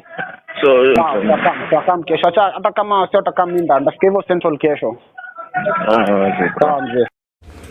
So he's speaking to a friend of his, and what has he asked? Will I be safe? And he wasn't even sure where he was being taken. There was the question about whether he was going to be taken to industrial area. We can hear from that where they said it's one of the worst if you go there. But when you get there, do give us a call. That is the last conversation that he had with anybody. Now, Nelson, according to the law, if an arrest is to be made with or without the national jurisdiction that the DCI has, should there be a warrant of arrest? Because remember here that according to this story, it's the DIG who was offended. It is him who gave the order for these officers to go and pick him up. Can you just be picked up wantonly like that? Or should there be some kind of warrant? Should there be a previous complaint for which you then must answer? We have settled this matter into impactful litigation. One is Republic versus Manduku, the current MP, and another one is Republic versus Kagoni, a magistrate. I handled both matters. And in the two cases, Justice Ogola and Justice Nyakundi said, an arrest should not be the first interaction between a suspect and the police. One must first be called and notified that he is required to appear before a police station and answer to certain charges. You should go willingly. There is abuse of police power. Why, for instance, will you send 3 Subarus to Homa Bay to go and pick a very defenseless, harmless young man? And it's not that the police are not aware of what is happening. As I've told you, these are decisions that have been made by the court. And in fact, I'll dare say the power to arrest, unless it is an offense that has occurred in the presence of a police officer, must be exercised only after a decision to prosecute has been made by the Director of Public Prosecution. Because where are you taking the person after arresting him unless you're taking him to a court of law? It's as simple as that. And this must be emphasized. The law is there, it has been interpreted by the court, but it's never enforced by police officers. And often, certain magistrates and judges fail to take action when these transgressions are brought to their attention, insofar as the presentation of suspects is concerned. Wakeli, on Monday, Dennis, on Monday, there was a statement, and the police said Ojwang was arrested for allegedly publishing false information. He was questioned on Saturday and booked under OB number 136, 76, 2025, and 935. Do we know his crime? Do we know what was published? Two things, Dennis. There is no suspected crime. And if anything is to go by, the other gentleman who was also arrested for a similar suspected offense was found not to be a suspect. The ODPP said there is no evidence to charge him. But fundamentally, it must be understood, and it must be understood with clarity. If somebody maligns you, that is defamation. You need to file a civil claim. The High Court in Kenya has determined in many decisions that there is nothing like criminal defamation. Your reputation is a private civil matter. It is not a criminal matter. But why is this happening? I think we need to trace it maybe a year back. We've had innocent Kenyans abducted, detained and killed because they have maligned the names of big people in this country. And these police officers have done it on behalf of these big people. Now they think they can do it on their own behalf. Therein lies the problem. And if we are to countermand this issue with finality, then our members of parliament must of necessity move a motion today in parliament to censor the cabinet secretary in charge of interior, to censor the PS in charge of interior, to censor the IG and the DIG.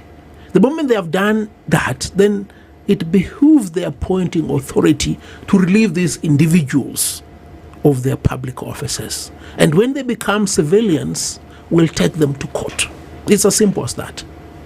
Captain, yes. A lot has been said about the procedure. You've clearly stated the procedure that ought to be followed, including what Wakili says. The moment you arrest someone, it's because you're going to take them to a court of law. True. Up until this moment, no one is telling us what Ojwang's crime was. Now, we hear the DIG made a request. He made a complaint. He made a complaint. So, and then now there is a question of he was picked up from Mawego. We're now talking about the Central Police Station where he was dropped, as you say. Question is, those in charge of maintaining law and order seem to be the ones breaking the same law they're supposed to be protecting. And it is repetitively over and over and over again. What seems to be the problem with the service? It's very simple, leadership. You see, the police is hierarchical in nature. The police works under command and orders. The way we used, the way the military functions. You function under instructions, commands, and orders. If the person in charge of this officer is not holding his forte as per the law, the officers will misbehave. And that's why I keep on saying, under the National Police Service, the person we need to be holding to account at the lowest level is the OCS. Because everything happens under a police station. So when Mr. DIG Langat orders people to go and pick the late is brought to Nairobi, but the only person who can allow this person to be booked into the police station is the OCS.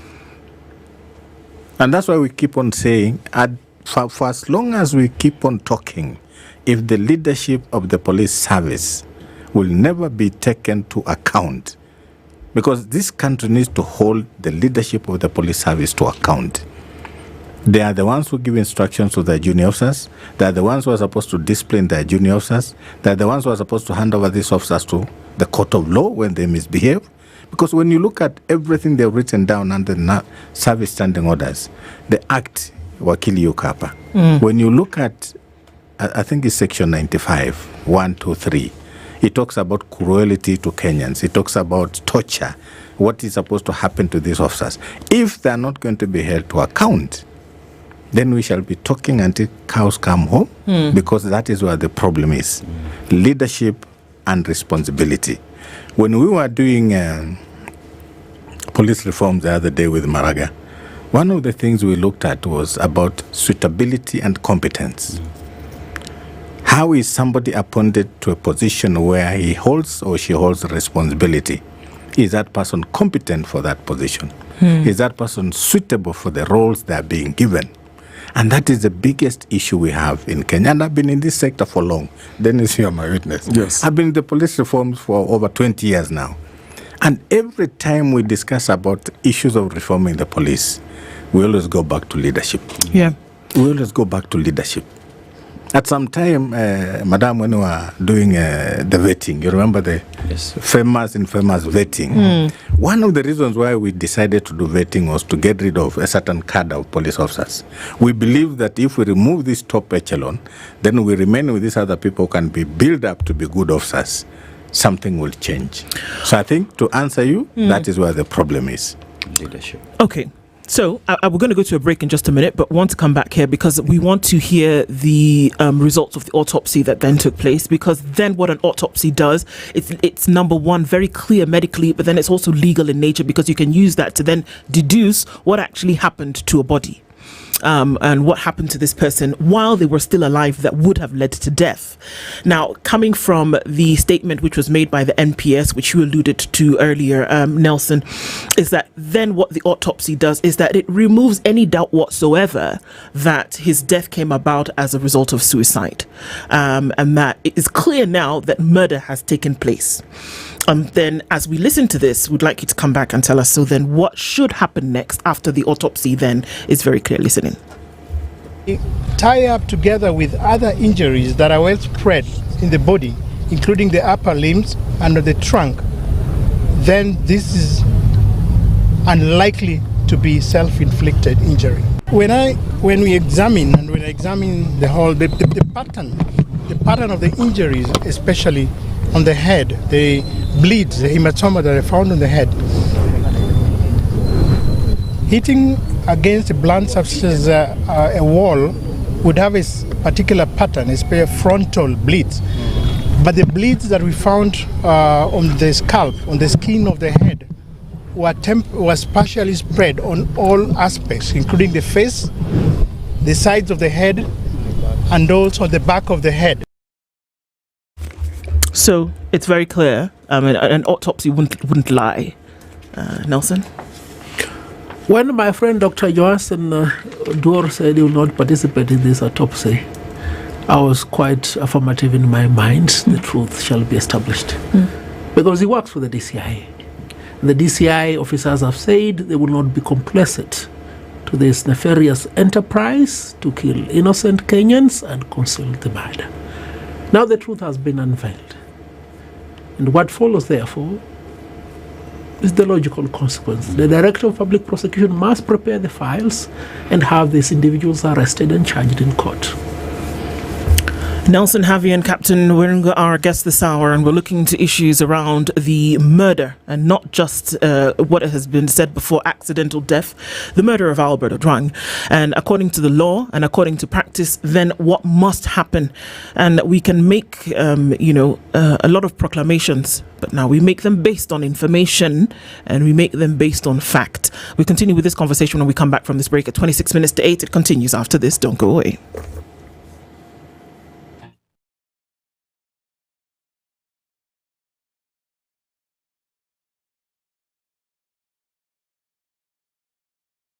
This is the Situation Room, the only way to start.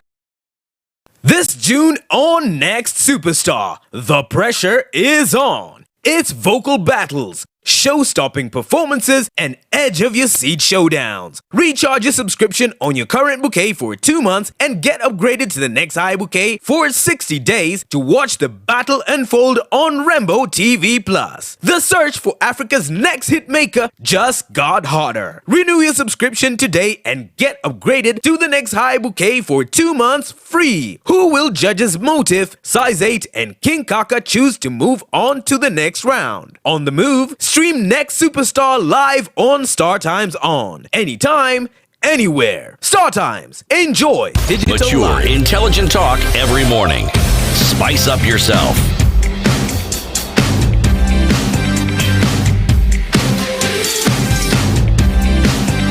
Mornings done right. 94.4 Spice FM, Nairobi. At 25 minutes to 8 o'clock, Nelson Havi, Wakili, Advocate of the High Court, as well as Captain Retired Dr. Simiu Werunga, are here with us this morning, and we're looking at then very clearly what must happen, and if possible, that we remove emotion, and obviously something that has gripped the nation in the manner in which it has, and if we're going to follow the rule of law. We saw it can happen. We allude to where we have seen the police act with speed and alacrity before. Why would we still have conversations around maybe? Because I would imagine that with the results of the autopsy yesterday, then what Wakili had said just before we went to the break then should kick in almost immediately. That the autopsy results have shown 1, 2, 3. It was clearly a case of murder. He would not have done this to himself. We would have expected then that the DPP would have come in right after that. We would have expected that there would have been a statement from IPOA.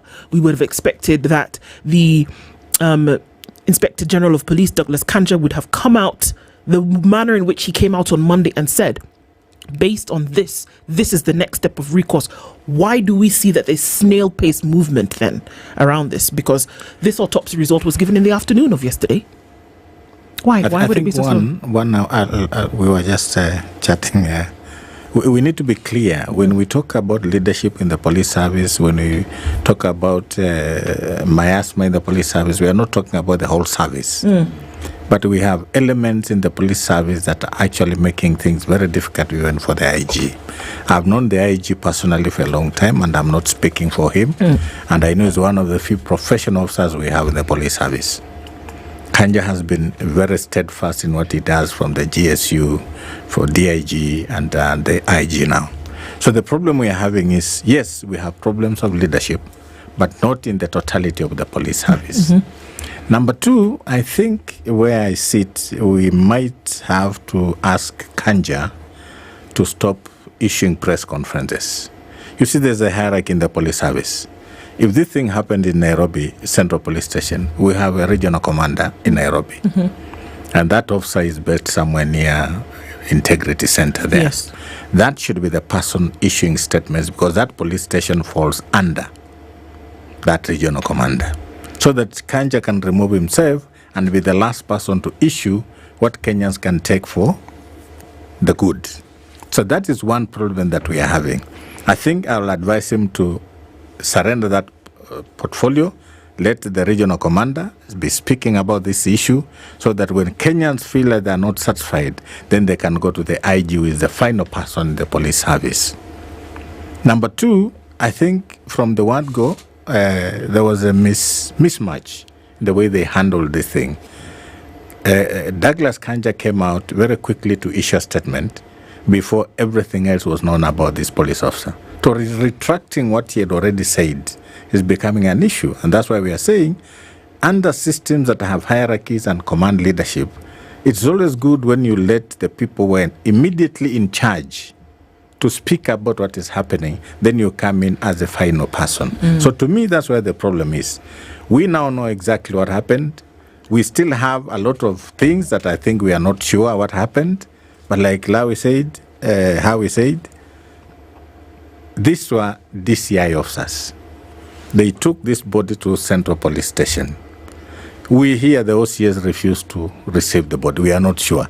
But when you look at the OB, it is written Mugonjwa. Is it Mugonjwa or sick? When he was received. At the end of the day, it is him who is in charge of the police station. And the law is very clear. What is the unit of servicing in the country? It's a police station. So to me, that's where the problem is, Madam. Captain, I have a quick question here. Yes. You say there are a few elements within the police hierarchy that are not making things any easier, yes, and especially for the IG. Is there a rogue unit within the police service? Because we keep on hearing there's a unit that is receiving instructions elsewhere, outside the IG's playbook? Is there a rogue unit that is actually doing these things? You see, if I tell you yes, I'll be lying to you. But what we know happens in this kind of democracies that are not very mature, we have what we call alternative leadership systems. So the alternative is they work parallel to the system that is official. So Kanja is in charge of the National Police Service as we know it. But then there's a parallel system that is getting instructions and maybe doing things outside what Kanja is doing. Is it legal? It's not legal, of course, but we call it parallel systems. It's illegal, but it's a parallel system. So you'll find that always in democracies that are not mature, we always have people who give themselves the liberty to do things that are illegal and they're not answerable to the structure of the National Police Service. So our suspicion is we have that parallel system that is doing its own things outside the framework and the leadership, direct leadership with the IG of the National Police Service. So with that information, you say there is all the parallel that is there. There is the question of the police is there to serve the public, right? Yes. And with that, as we see it at the moment, trust between Kenyans and police is broken, irrevocably broken, that no one trusts the police. Wakili, what will it take for Kenyans to have a semblance of we can't trust the police again? Kenya is a state. We cannot work without the police. It's as simple as that. We can never eradicate the police. But where is the problem? I do not think the police are the problem. The problem is the abuse of police power by the ruling class. I've appeared in many police stations to resolve matters. Unless there is interference from above, as they always say, the junior most police officer will not even take command from the Inspector General of Police to contravene the law. It's as simple as that. They will tell you, look, boss, I am following the law. But when the ruling class is involved, then everything will be thrown away. Look at what happened during 25th June 2024. The command that was in charge of killing protesters in Parliament was not under the authority, the line authority of the National Police Service. In fact, you saw so many civilians, people who could identify. Some retired KDF officers with AK-47 who had deployed them there. And you see, that's why I've insisted the abduction and killing of innocent Kenyans was done by police officers for the better part of last year and for early this year on the command of the political ruling class. Now, some of these police officers who have tested blood on the instructions of the ruling political class think they can now do it on their own. You understand? At this rate, every senior police officer who claims he has been unfairly criticized will take the law onto his hand. Let me give you the perfect example. This gentleman called Leliman, who was in charge of killing Kimani. I know him very well. At one point in time, was called by a very senior political figure just across here in Mombasa Road to come and intervene on a case of robbery. And he went there and he shot the 4 suspects in plain sight during the day. No question. No question. You understand? So he kept on doing this thing at the behest and request of senior leaders here in Nairobi. Then at one point in time, he thought, I may as well do it for myself. So let the political class stay clear of the police command. Let the police do their work. If the police are allowed to do their work, you will not hear of this nonsense. Because we can't do without the police. They are a necessary component of the state as it's known in modern time. But they must be allowed to do their work. The power of the search for control then, unfortunately, then makes its way into some of these elements that we see. And that's why, unfortunately, even if we are to engage in conjecture, Wakili, that had it not been that there was the insistence on where Ojwang was then when he left Homa Bay, and then somebody said he's turned up at Bagavi dead, Had it not been on that insistence, sadly, this would have been another case where somebody's body was dumped somewhere and nobody would have been left to answer. So even when we speak about this, the insistence on there having to be the following of the rule of law is what people are crying for today. People are crying tears for before you go far, let me tell you this. There are many well-meaning police officers. Sure. Many, especially the DCI. The reason why this cover-up has been unfolded is because of diligent efforts by a few dedicated officers at the DCI. They said will not be complicit. We're going to tell. Will not be complicit to this murder. And I want to encourage those few police officers who do the right thing. One of them called me yesterday. He knows himself. He did a good job. Continue doing that good job. Johnson Odor did a good job. He refused to go and write a report of cover-up. Let many officers realize that they are Kenyans. You are our brothers, you are our fathers, you are husbands to our sisters. Do the right job. When you do the right job, and in fact, I don't think there's anything wrong in Kanja saying what he said. You know, had Kanja not told us this gentleman was arrested on a complaint of the DIG, we'll never known what happened. So Kanja did the right thing. And you see, the theory in murder trial, even the most perfect offender will conceal 15 of the mistakes, but one will be come out. Will be disclosed. Wakili, we've lived in this country long enough to know beyond the cover-ups, when now there's an uproar and people are so outraged and they want justice, it's normally the small fish or the junior officers who are going to take the fall. Now, looking at the statement, and that's what we have officially, the officers who are interdicted from Central, because Mawego, we are not hearing anything from there. We have the officer commanding station, the OCS Central. We have the duty officer on duty during the night in question. Then we have the cell sentry on duty at the time. And then all officers who are on duty at the report office that night. Then the last one is any other officer found to have been on duty or otherwise involved during the incident. It's a bit ambiguous. My question is, these are the officers we know officially who have been interdicted. When the IG was issuing this statement, though it contradicted with an earlier statement, the DIG was standing next to him. Legally, when you are interdicting all these officers and anybody who might be involved, should he have been there standing with the IG, or should he also exclude himself to be investigated? Because the IG said he is the complainant after all. Dennis Okari, how old is the IG? He's now 60, 62, 63 years. Yes, he's not supposed to be in office. He's a pawn. They put him there past his retirement age so that they can manipulate him. They have insurance on him. The person in charge of the police force, it's not a service, it's the DIG, that Langat. And the right thing must be done. Langat must be arrested and charged in court. This is not above the law. In this world, we've had presidents charged and arrested. Arrested and charged in court. We need Lagat arrested. And if the police cannot do that, the people of Kenya have the residual power to arrest Lagat. And the Director of Public Prosecution must stop procrastinating. If he can't do the job, let him leave office. This Lagat must be in court. Not tomorrow, yesterday. And you see, the moment he's in court as the principal offender, all the chips will fall into place. Of course, a murder of this enterprise was not committed by one person. So rightfully so, even those individuals lower in rank who have been interdicted will speak. But they'll speak more truthfully when Langat is in custody and or has taken play. Will they be able to speak when Lagat is out?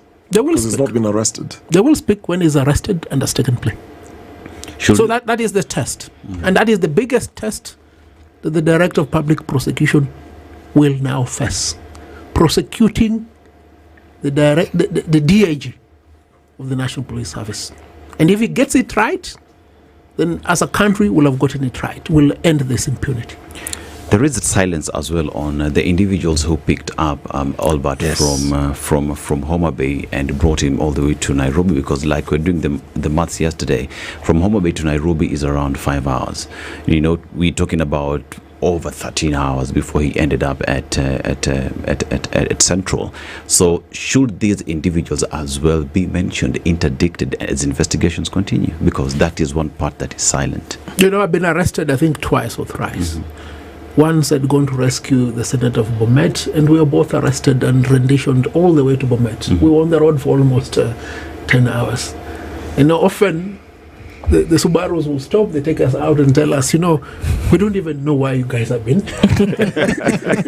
They're just receiving orders. Could you tell us why you've been arrested? They change the plates. Eventually we reach Bomet and they tell us, I think we really have to release you guys because we're being abused.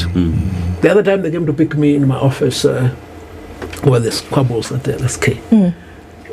Kept me for the entire 10 hours. In fact, the guy was driving, was a Kalenjin gentleman. Said, Kirigit, sijui ya watu wanasumbue kwa nini? Sisi hapa najua ametumwa tu kushika. I mean, to be honest, the fellows who went to pick Ojwang were just told, go and bring him. It's most likely. Especially if the complainants, the DIG, they didn't even question the authority. And to the extent, if at all, they followed the rule book of going to seek permission of the local OCS, and they minuted their movement, they'll most likely have a proper defense. But there are fellows who cannot run away from this. The DIG himself, the OCS Central, and everybody was in charge of Ojwang during the time that he was being confined and during the time that he was killed. Yes. I want us to listen into what Albert Ojwang's father asked for after, the happenings, and then see how that would marry with the next steps that then ought to be taken. Let's listen into that. Ninasikitika. Mtoto wangu ni mtoto mmoja. Hakuna msichana, hakuna mvulana hata nyuma yake. Nimeteseka na huyo mtoto huko pwani nikiwa kwa Kware ya Timbo miaka 20 ili mtoto akapokea shahada ya degree hapo Pwani University. Nilikuwa napiga moyo konde nikisema kwamba hata ikiwa mimi nateseka na mavumbi, mtoto wangu afadhali asome, atakuja kunisaidia katika maisha ya usoni. Miaka yangu imeenda. Sai kitambo nimfuge mtoto mpaka amalize, nitapata wapi? Alifanya nini mtoto wangu hata uawe kiasi hicho? Sina raha. Natumai ningemwona huyo mkubwa hata na mimi angeniua. Mzee, mtoto jina yake kamili ilikuwa ni Albert Omondi Ojwang. Sasa ni miaka 31, amezaliwa 1994. And that's his father, Mzee Ojwang, asking questions about what should happen. So he speaks from the point of view from a father who's lost his son, whose son was murdered. But then in terms of the rule of law, there is obviously what must be demanded according to the law. And it's not emotion here. It's clear fact. But Captain Warunga, what should we expect to hear if we're then operating in a sane environment? What should we hear today? We didn't hear it yesterday, but let's say today we'll hear it. What should it be? I think there's something we also forgot to mention. Under the standing orders, the OCS of Central Police Station is supposed to have reported to IPOA that somebody came in, he was sick, then he was taken to Baghdad Hospital. He died in Baghdad or Central, I'm not very sure. So that's one element that we need to pick from the OCS. So to answer your question is, we are expecting that all cases of death are investigated normally by IPOA if they happen in the hands of the police service. So once we get to that point where IPOA has done its job, and we are not sure because it's a new team, I'm not very sure whether we have confidence in them, but ideally that is the first step that needs to be done, and I think they started. This is the first case we want to see whether they have the capacity and the will to handle this kind of serious cases in Kenya. If they do it, then from there they're supposed to hand over that file to the DPP. And I think if we have such a good lawyers outside who feel like something can be done, then they can take an alternative route. But ideally, IPOA is supposed to do these things very quickly, hand over the file to the DPP, then the DPP will decide whether it is proper for the officers to be arraigned in court. Captain, I know within the National Police Service there's a department that handles internal affairs. With this autopsy report now finally out, what is going on in terms of internal investigations? Because those ones are carried now within the service. What do you think is currently happening? First, it's not even based on the autopsy report. Once this thing came into public and there was clear evidence that the young man was murdered in the hands of the police service, the internal police service, whatever unit, is supposed to immediately start investigating to understand the circumstances under which this young man was killed under the custody of the police. Now, that is called a disciplinary process that is done by the internal unit. Then the criminal, whatever nature it is, outside the police service is done by the IPOA. So we want to imagine that the head of internal unit service, they quickly picked up the story. They must be questioning these officers who are involved, even if they are suspended. They must be questioning the officers who went and picked the young man from Homa Bay. That is what they are supposed to do. And in the event that these officers do not appear in court under criminal procedure, then there are disciplinary procedures within the police service that are supposed to be taken once it's been determined that these officers are capable for doing what everybody is talking about. So those are the two avenues that this case is going to be taking place. How difficult is it to oversee it when it is involving your boss? You see, there's this when we establish the internal police unit, whatever we call it, it is supposed to be an independent unit, outside, not even under the IG. But the head of that unit is supposed to be appointed by the National Police Service Commission. So the essence was you have this unit that is so independent that it can investigate anybody in the police service, notwithstanding the rank, and be able to hand over this report to the IG for information, but then to proceed and undertake disciplinary processes in the police service. Then we also created, because I remember we were part of this system, we created IPOA and said anything outside the service personnel, then we give it to IPOA that works with DPP to make sure that whatever is done by these police officers is then taken to court and the procedure follows. So the answer I think I've given you is we should imagine that the unit is already working on talking to these officers, taking statements to ensure that if in the event they are not found to be culpable and be part of those who killed this young man, then any other disciplinary process within the framework of the police standing orders should be taking place after the investigation. So there is what the IAU is doing. But then again, Wakili, you mentioned something earlier in terms of any arrest should be done under, if someone is being taken to court and also under the advice of the DPP. But clearly this is information that has not been shared thus far. It is not clear whether that happened. So then again, what should we see the DPP recommend, because this is a glaring figure that was missed in that process? Well, for clarity, you should only be arrested when there has been a decision to charge you. Okay. Unless you've committed an offense in the presence of a police officer. You understand? Or unless it is an offense that requires your apprehension. For instance, if you stab somebody in public, you're supposed to be arrested.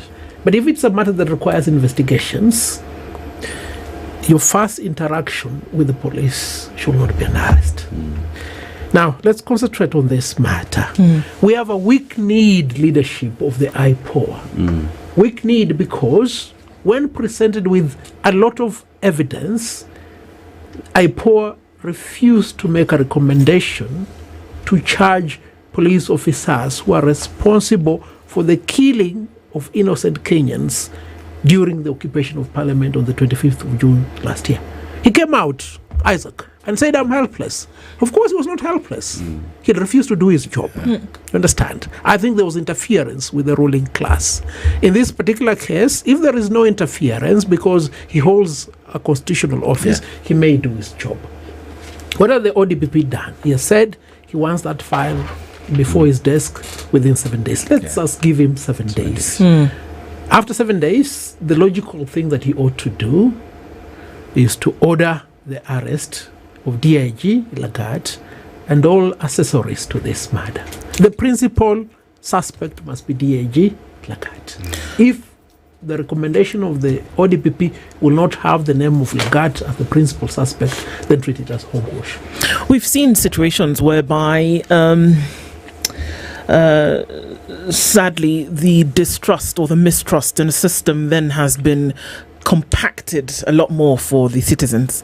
And I'm just going to go very recently to the issue of when acting Inspector General Masengeli at that time was required to come before court. There were 6 summons that were sent to him.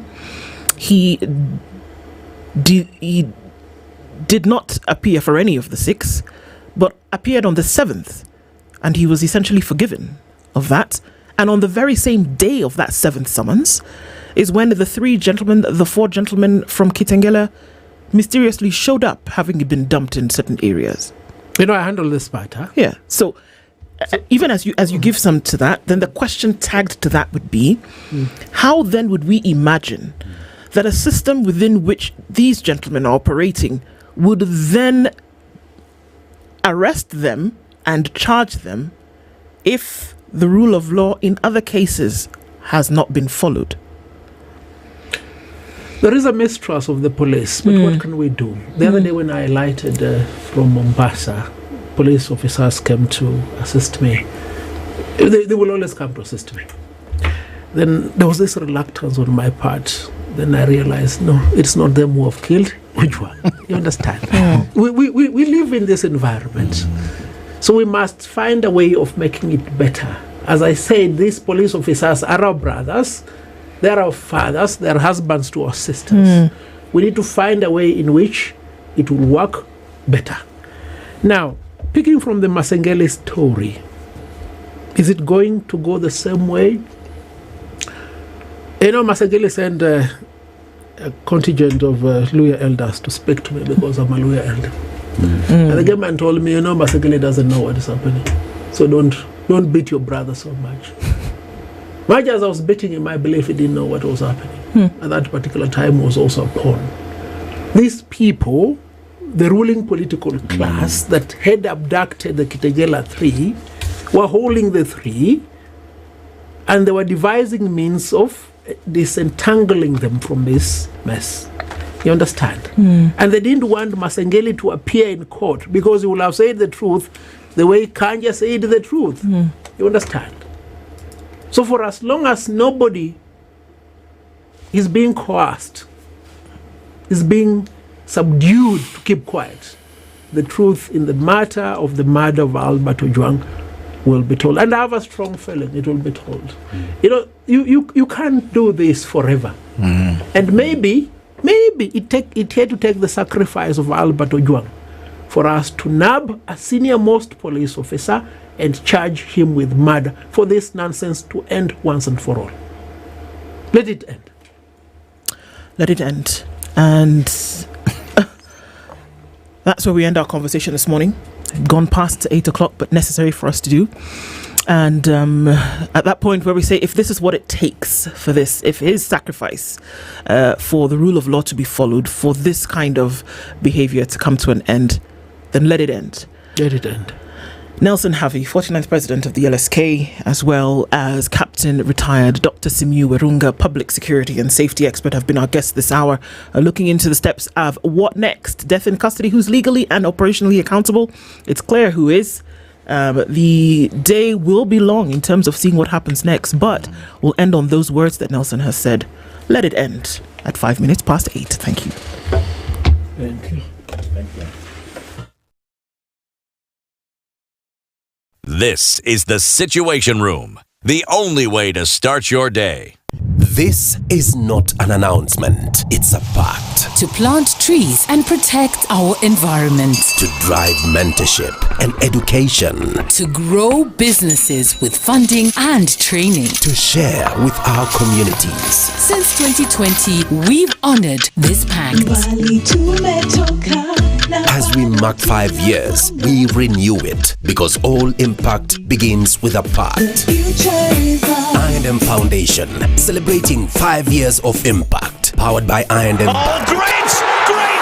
This June, the biggest Club World Cup ever held is here. The 2025 FIFA Club World Cup. Recharge your subscription on your current bouquet for 2 months and get upgraded free to the next high bouquet for 60 days. A competition across the continents. 30 action-packed days of top-notch football from 32 best club teams from around the world. Recharge your subscription today to never miss a moment of a competition like never before. On the move, download StarTimes on and watch every goal, every moment, anytime, anywhere. StarTimes Sports, beyond passion. StarTimes, enjoy digital life. Provides the inspiration for Leipzig. This June on Next Superstar, the pressure is on. It's vocal battles, show-stopping performances, and edge-of-your-seat showdowns. Recharge your subscription on your current bouquet for 2 months and get upgraded to the next high bouquet for 60 days to watch the battle unfold on Rainbow TV+. The search for Africa's next hitmaker just got hotter. Renew your subscription today and get upgraded to the next high bouquet for 2 months free. Who will judges Motive, Size 8, and King Kaka choose to move on to the next round? On the move, stream Next Superstar live on StarTimes on. Anytime, anywhere. StarTimes. Enjoy digital life. Good morning, and I love your show. Thank you. Having come from a Kikuyu radio background, I migrated to Spice because of the content. I was born in a slum, but somehow I got a break in life. So sometimes when you see the sweating coming out because of the passion and whatever it is, behind the noise, there are people. And we share the same umbilical cord. It shouldn't be like that. I am so disappointed. We used to tell Honorable Raila Amolo Odinga that he's doing police of conmanship. And even President Uhuru Kenyatta, serikali hii ndio iko na conmanship ya hali ya juu. You cannot promise people that you reduce tax, then you double. In politics, there is the issue of trust. For you to turn around and then stab the same people who gave you that trust, there is no other level of dishonesty.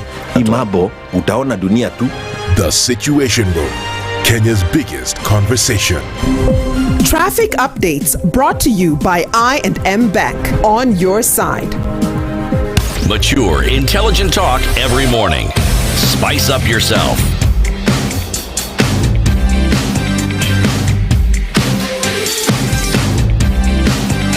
Mornings done right.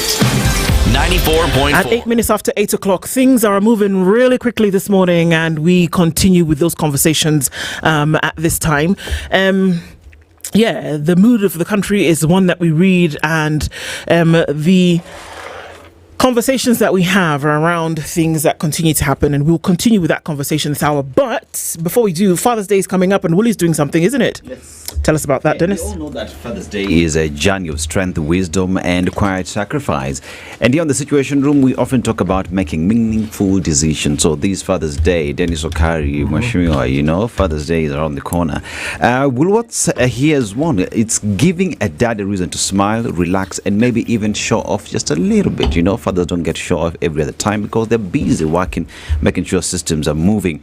And let's show our appreciation with a gift that speaks style and substance. Woolworths is offering 30% off men's sleepwear, knitwear, jackets, and coats until the 16th of June. So time is not on our side. And perfect for the dad who enjoys comfort, quality, and a little flair. Whether it's a quiet night in or stylish evening with family, this is your chance to say thank you, Dad, with quality he'll feel. Something worthy of the man who's always been there Visit your nearest Woolworths store today and shop in store. Remember, terms and conditions apply. 16th is the deadline, and Woolworths is the difference. Indeed. Asante sana.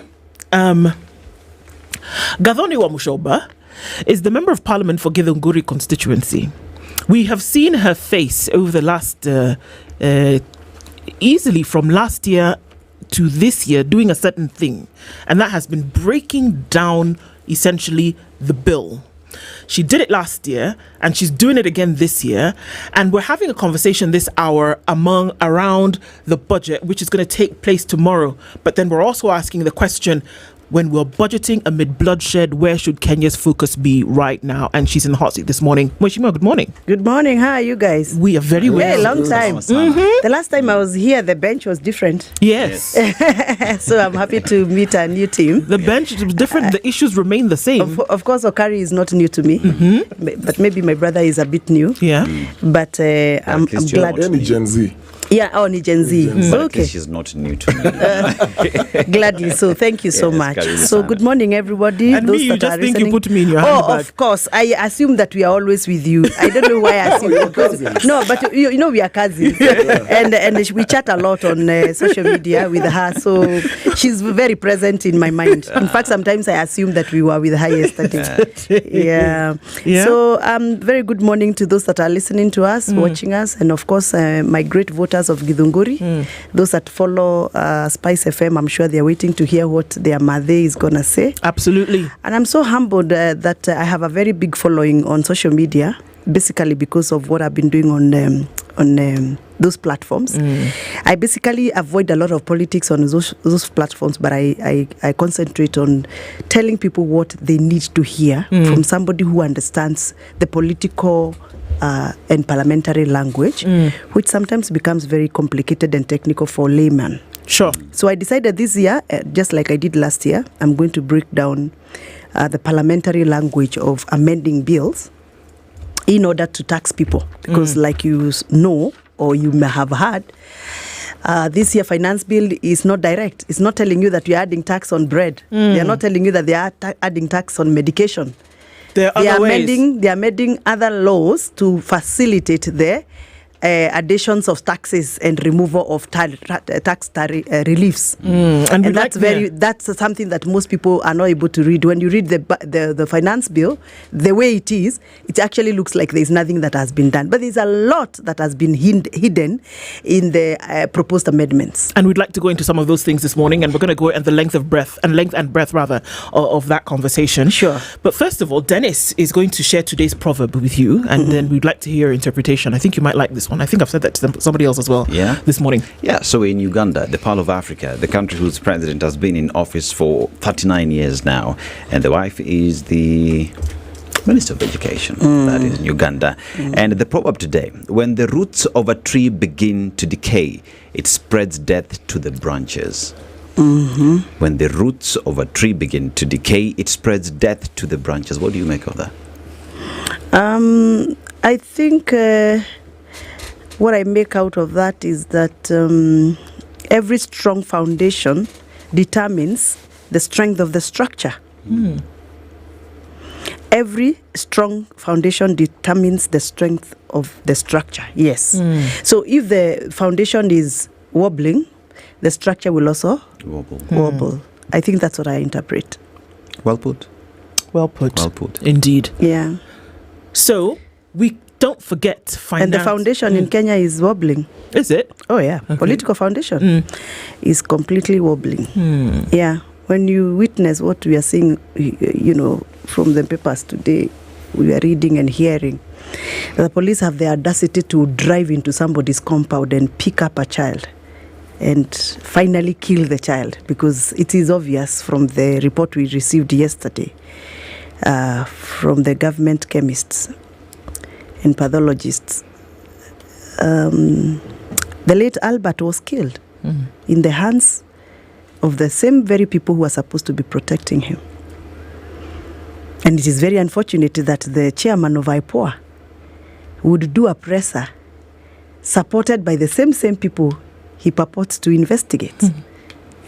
It's a fallacy. And it has never been that IPOA is saying we are going to take action against this police, and the IG is standing there. The 2 DIGs are standing there. The persons of interest in the case are standing with him there. And he's telling us and assuring us that he's going to do investigations. I thought IPOA was and is independent. In the first name, I mean, the word the I in IPOA is independent. Exactly. Yeah. Does the chairman understand that he's independent? Does it occur to him that actually doing a presser together with the people he oversees is actually contravening the Kenyan constitution?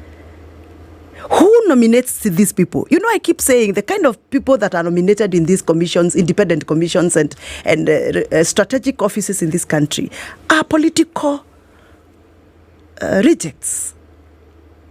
People who are just given jobs just because they were rejected by the people in the ballot.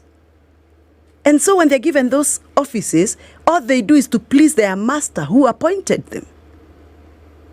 For heaven's sake, IPOA should never appear anywhere purporting to investigate a murder case executed by the police and present as a presser between him and the IG and the deputy IG. But if you look at the demeanor of Isaac Hassan in that presser, the entire presser, you study body language, facial expressions. He, for lack of a better word, he looked like somebody who's been dragged into it. He's almost like subdued. You have to issue a statement alongside us. Which begs the question, where is his independence? Because then at that where point, is his independence? he ceded his independence. It's a fallacy. Let me tell you, we have messed up this country. Those independent commissions, by the way, for your information, I'm the outgoing chair of the committee that was oversighting IPOA. Committee of Implementation of the Kenyan Constitution. I have served in that committee in the parliament for the last 1.5 years. I was petitioned out of the committee just because I do not clap for the government when they want me to clap for them, because I tell them as it is. Sometimes when they are wrong, I tell them I'm wrong, and I was kicked out of that commission. I mean that committee. And I can tell you, even the way we are funding these independent commissions, it's like we want to kill their independency. We no longer fund them, by the way. We only provide them salaries. Those guys report to offices and they do nothing because they are not funded. And so I think this is a vital question, because the chair of IPOA sat in that chair as well. And now that as you sit in that committee, which essentially, guides or regulates what's going to happen when it comes to the use of resources, the question is, why defund an authority? Because if we look at other jurisdictions, IPOA can be likened to internal affairs, for example, in the US police service. They don't joke about the job that they do when it comes to keeping police alive. But when you have no money, you're not empowered with resources. So why defund them? And because that is the strategy. The people who make the law. That is the strategy of this Kenya Kwanza government, to make sure that they defund all these independent commissions so that they can be able to control them. Why does Parliament agree, Mheshimiwa? That is the question. What quality of MPs are you electing for us? You should ask yourself. You are the voters. You know, you keep complaining here, Parliament is not doing this, Parliament is captured. Why do you keep repeating, electing the same category of people who you think that if you remove them from the markets and elevate them to members of Parliament? Others I hear in my area, in the region, Mount Kenya region, I hear people saying, huyu ni mtoto wa single mother. This is a single mother boy. Let us elect him so that at least he can build for his mother a new house. You know, we don't care what that MP is going to do in that parliament and how much he can mess you as you sympathize with him, mtoto wa single mother. You see, it all starts with the quality of MPs you elect, the political parties where these people are coming from, the relationship between these members of parliament with the president or party leaders, and we end up where we are. Right now, yesterday, I closed Parliament yesterday. I think I left about some minutes to 7 o'clock. We were debating the very, very serious issues of budget yesterday. Debating budgets. And we are hardly 20 members of Parliament in that house. Out of almost 300. Can you imagine? But when we are impeaching people, we are full. We are full. Yesterday, I needed to hear members of parliament, especially women parliamentarians, come in to defend. Why is the government defunding the elderly people's social protection?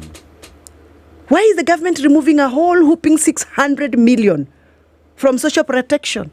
But does this also all those stories I'm talking about here, we can come here and complain and ask, why is parliament not doing this? But it all starts with what quality of parliamentarians but have you elected in this parliament? But there's also another argument, a counter-argument, where there are very solid, sober people who've been elected into that parliament. You earlier spoke about control, defunding, because obviously the ruling class wants to control. Yeah. But is it also a classic case of the executive in this instance also controlling parliament? Because when there was a debate on the issue of Albert Ojwang and this issue you've just raised, I was watching the Senate, I was watching also the National Assembly, and what I observed is once somebody makes their own submission, they leave because they're getting the clicks for TikTok and they just leave. So there's no healthy debate or sober debate in the House. Is it also a question of you guys are also controlled by the ruling class? Of course. You see, once you are able to dictate the quality and the type of people that are going to be elected in both houses, and then you elevate the executive by making sure that the executive are stronger politically than the members of parliament and senate, they take over. As we speak right now, parliament is captured. Real captured.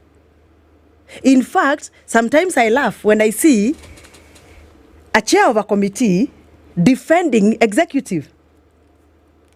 A question is thrown to the relevant ministry, like for example, Ministry of Land, and then the minister, the minister is supposed to come and answer that question, but the chair of that committee answers the question. Then I wonder, are we parliamentarians who oversight those ministers, or we defend them, or we talk for them? So what happens that the member of parliament for Githunguri constituency, for example, is not captured and is able to speak out, and for all intents and purposes is still able to do that, and then somebody else who sits on the chair in another capacity for some reason would not be able to do the same thing? What has happened? Have you become so lobotomized, for example, that you forget who you're supposed to actually be representing? Because this allows us to segue into the conversation that we talk about now when tomorrow the budget will be read. What happens? So for some of the very vital things for which oversight, for which representation, for which legislation is being made, and we're talking about a captured lot of people, why then in this captured lot of people do we have people who won't? Well, it depends on your principles. I mean, if you are elected because people understand you and appreciate your principles, then why erode on them? I mean, for me, I have been the voice of the people, the voice of reason, not only when I'm elected, but even when I was in the media. Remember, I served in the media for many years. And if you follow my story very well, you'll see I have not started speaking the way I do now. I spoke many times. I spoke to Moi's regime. I was summoned in State House. I spoke to Kibaki's regime. I was also summoned in State House. I spoke to Uhuru's regime. I am speaking to Ruto's regime. And I'll continue speaking because that's me. You can't change me. And politics I'll not allow politics to change me. I'll continue speaking for this country because God has a reason why He's given me the oratory skills and the understanding that I have. And my business is to take care of that old woman who believes in me. My business is to fight for that child, that disabled child whose rights have been violated and has been taken away. Look at this budget. This is a very, very, very awful budget. This is something that I honestly feel like we are joking. Well, let's get into it. We are really joking. Why are we giving police, the same police who are killing our children? Why are we giving them addition of 100 million to follow us on social media? Why? And we sit here as members of parliament and we are saying, oh, who killed Ojwang? Oh, we are mourning. Oh, and nobody comes to that parliament to say no. I don't know whether you remember there was a national outcry when NYS money was looted. Do you remember? Yes. I think it was between 2017 to 2022. Yes. Do you remember there was a time, National Assembly, that time ODM was a very vibrant minority party, opposition party. They stormed parliament and they made sure, and they ensured, and some of us joined them, even if I was in the ruling party, I joined them for that. And we said we are not going to give NYS a single coin until they are counted and told us who stole NYS money, and we never funded them for a whole financial year. So with this all outrage we have about Ojwang's death, I think members of parliament should help the young people of Kenya, should help Kenyans in general to tame the police.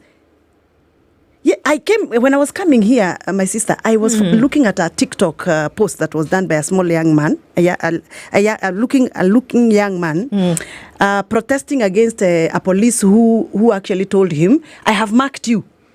When they were protesting somewhere outside, I think it was outside Central Police. Yes. And that young man was just, trying to air out his grievances and saying, and that is their right to picket anyway, because they were not throwing stones, they were not burning tires, they were just picketing and saying, we want to know who killed Albert. And this young man is pointed by a police officer and told, I have marked you. And after this, I'm going to look for you. Remember, we will meet in the street.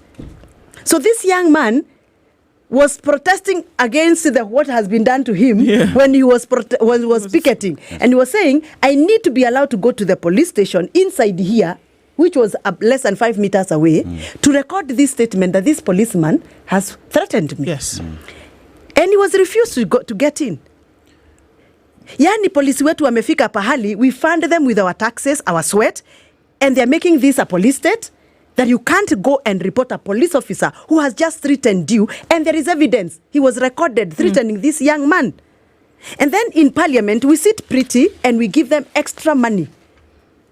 Mheshimiwa, as we talk about the budget estimates that have been put to Parliament, pretty much everything about the budget, one of the most important aspects of the same would be oversight and the work of Parliament in making sure that money that is set aside for various aspects in budget making process or even implementation of the same is put into prudent use.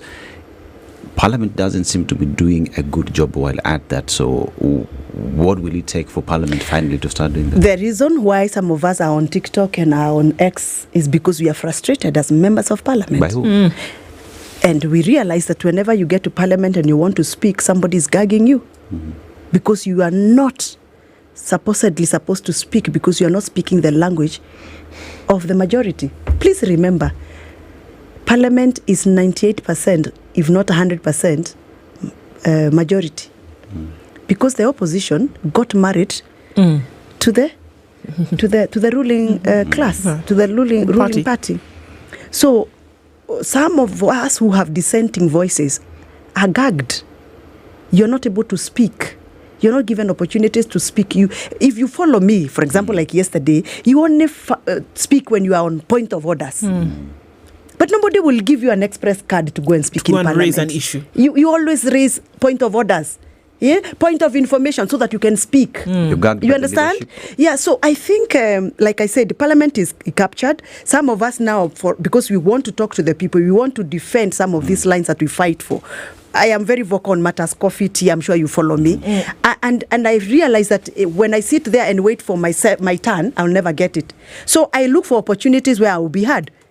Luckily, even on those TikTok things that I do, even members of Parliament follow. Because I meet them on the corridors and they're saying, oh, I didn't know that finance bill is talking about this. I had it with you. Good grief. So I'll continue doing what I'm doing. I know I am getting a lot of resistance from the ruling class and from the executive, but I care less. As long as the Wanjiko that votes me and follows me and believes in me get to know what this government is doing for or against them. And that's my business. What are some of the things in the finance bill that you said, the words that you used is that this is an awful bill? Yeah. And we know that the finance bill essentially will give birth to already, I think the baby's on the way. We're going to hear the budget being read tomorrow. Yeah. And then we'll see then after that, it then becomes law. It becomes then the Finance Act, which essentially then fuels what will be spent in the year 2025-2026. So we're asking the question this morning, what is wrong with the bill? Finance Bill 2025, like I said, is a very technical piece of paper.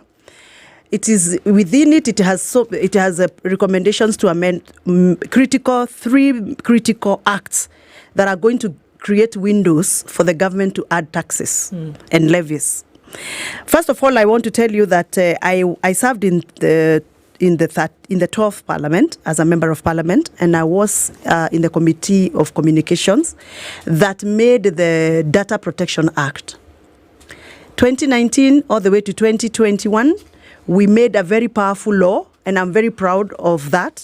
I think the only thing I really, really am proud of as a member of Parliament is having achieved to play a very critical role in making that bill into a law. The Data Protection Law dictates that the government has no power to troll you on your finances through your bank accounts, your M-Pesa, your SACCO savings, your investment in the shares or whatever.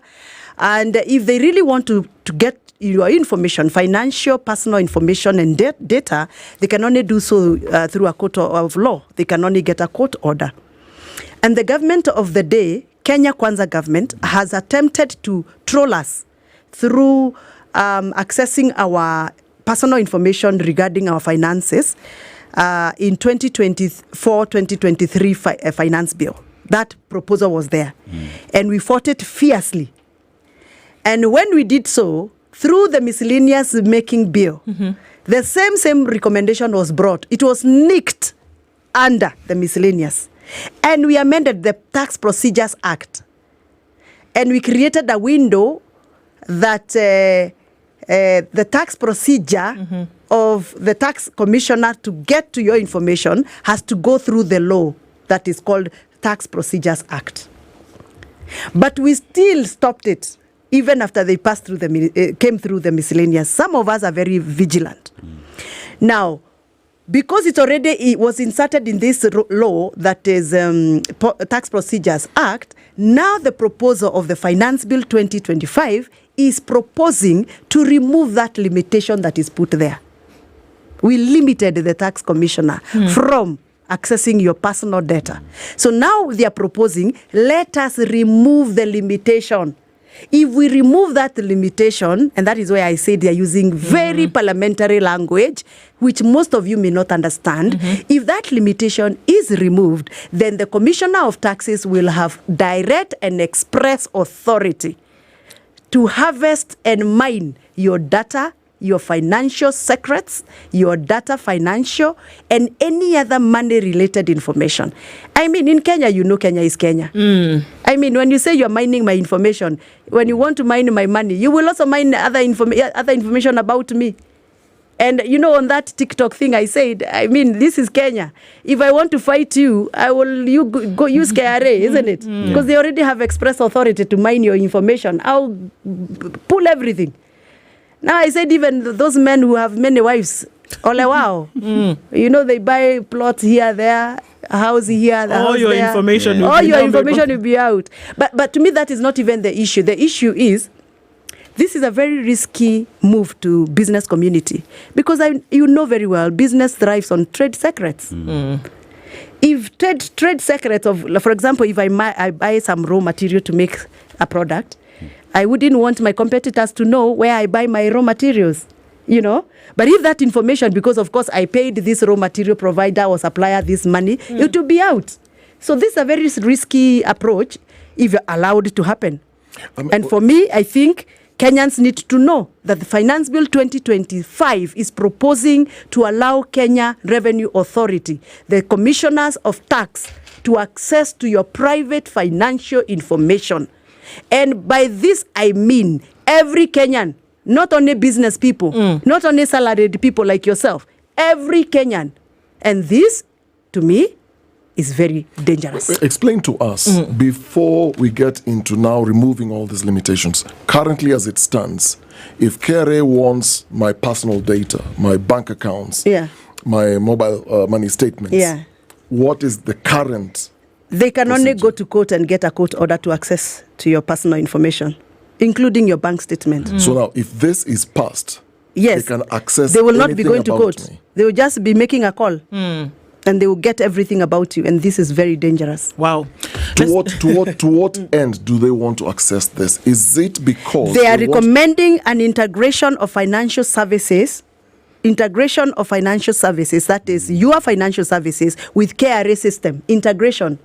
That means if you're paid 10 million, system sends a notification to KRA. They take their money. Dennis Okari has been paid this money.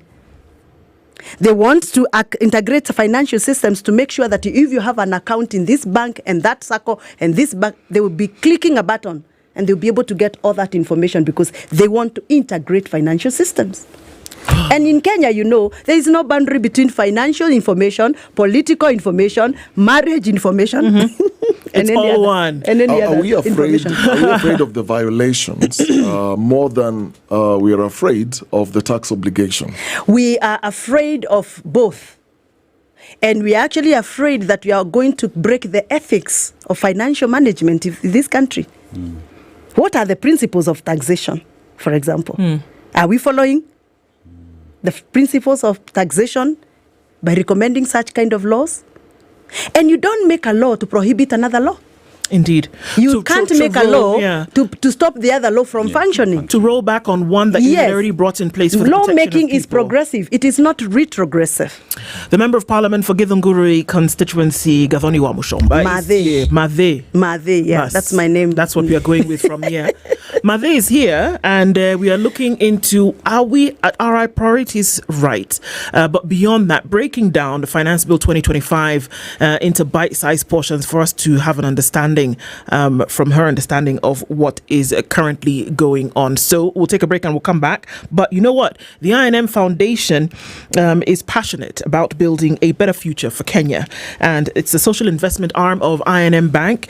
For the past 5 years, the I&M Foundation has been making a real difference, investing a significant 2% of the bank's annual profit, the highest commitment in the Kenyan banking sector, into impactful programs. Now, their work focuses on vital areas like education and skills development, economic empowerment, and enabling giving. But today, we want to highlight their leadership in environmental conservation. The I&M Foundation is dedicated to protecting our precious natural heritage through strategic partnerships and community-driven initiatives, ensuring a suitable future for all. They believe in impact, and are achieving it through focused action.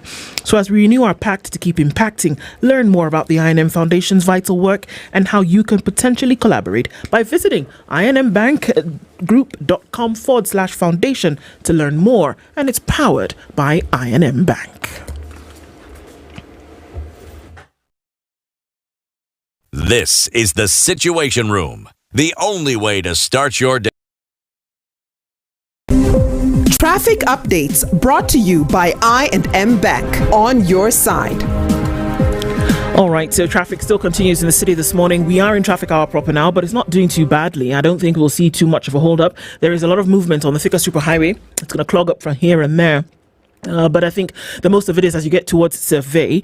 And then if you're on Jogo Road, you go towards Landis, and there's bumper-to-bumper traffic heavy from that junction out towards Kamkunji at the roundabout. And we're seeing some traffic starting to form along Langata Road as you then get onto Huru Highway, just past the Nyayo Stadium roundabout. Lower Kabete to Spring Valley, it's going to slow down as it normally does around now. And a quick look at North Airport Road shows that traffic is starting to fizzle out. So we're going to keep an eye on all of this, hoping to keep it moving. Talk to us about what you might get stuck in, and we'll give an alternate route, or find a good route, let us know that as well. We'll keep it moving. We'll talk SpiceFM, KE, on X, hashtag The Situation Room.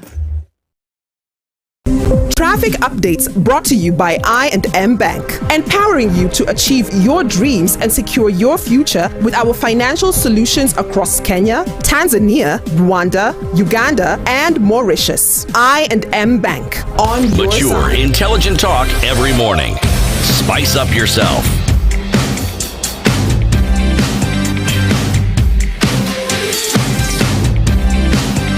Mornings done right. 94.4 Spice FM, Nairobi. At 21 minutes to 9 o'clock, Mathe is here. And we're looking into Finance Bill 2025. I'm reading a message from my voter in Githunguri. Yes. Who is a commercial livestock farmer. You know, we are very good in dairy farming in Githunguri. And he's asking me, Mathe fafanua, will animal feeds go up or go down? in terms of pricing? And I think this is a very good question because, like I said, the finance bill is not expressingly telling us which items are going to go up and which ones are going to go down. It's complicated for readers, so they need some of these explanations. Like I said, Finance Bill 2025 proposal is amending many acts. One of the acts that is going to be amended is the VAT, Value Addition Tax Act. And there is a proposal to amend the act and remove excise duty on raw materials that are used to make animal feeds. However, there is also another proposal to amend the VAT Act and add VAT. So we are removing excise duty on raw materials to make livestock feeds, and then we add 16% VAT. Let's do the maths. Okay. What is excise duty that is being removed? What is the percentage? 5%. 5%. What is the VAT being added? 16. 16. Who is winning? The state, the government. Yeah. So animal feeds are not going to be cheaper. You're still going to pay 11%. Of course, you are even going to pay more than you are paying because it is retrogressive for you to remove excise duty and add VAT. What was there before? It was excise duty free. So, sorry, it was VAT free. VAT free. It was VAT exempt. Yes, it was VAT free. So we are removing excise duty, which is 5%, and adding a 16% for VAT. Who is being played here? And then Buddy is there on TV telling us, no, we have not added anything. That has been his narrative. We are not adding anything. Listen to me, guys. Medication. Next one, okay. Exemptions removed. We are amending the same act, like I've said, excise duty and VAT. We amend. So medicine was previously exempted. Yes. Now, medicine is not going to be exempted. What happens to the cost of medicine across the nation? It goes up, of course. It goes up. So what we are saying is which that government cares for its people and adds value addition on medicine? By the way, what value are we adding on medicine? We can say we are adding value on raw materials as we make animal feeds. But what value are we adding on medicine?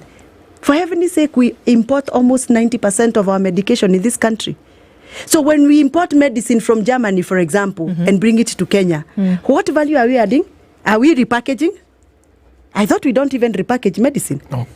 What value? Really? Why is the government adding 16% VAT on medicine?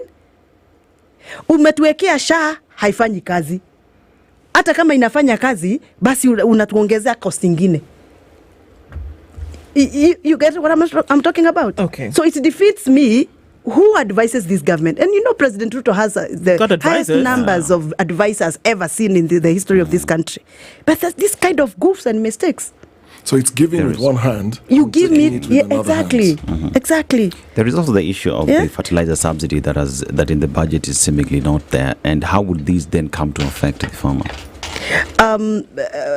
I want you to allow me to first of all finish with the finance bill, and then I'll touch on the budget, so that my listener doesn't get a bit confused. Let's go to eggs and onions.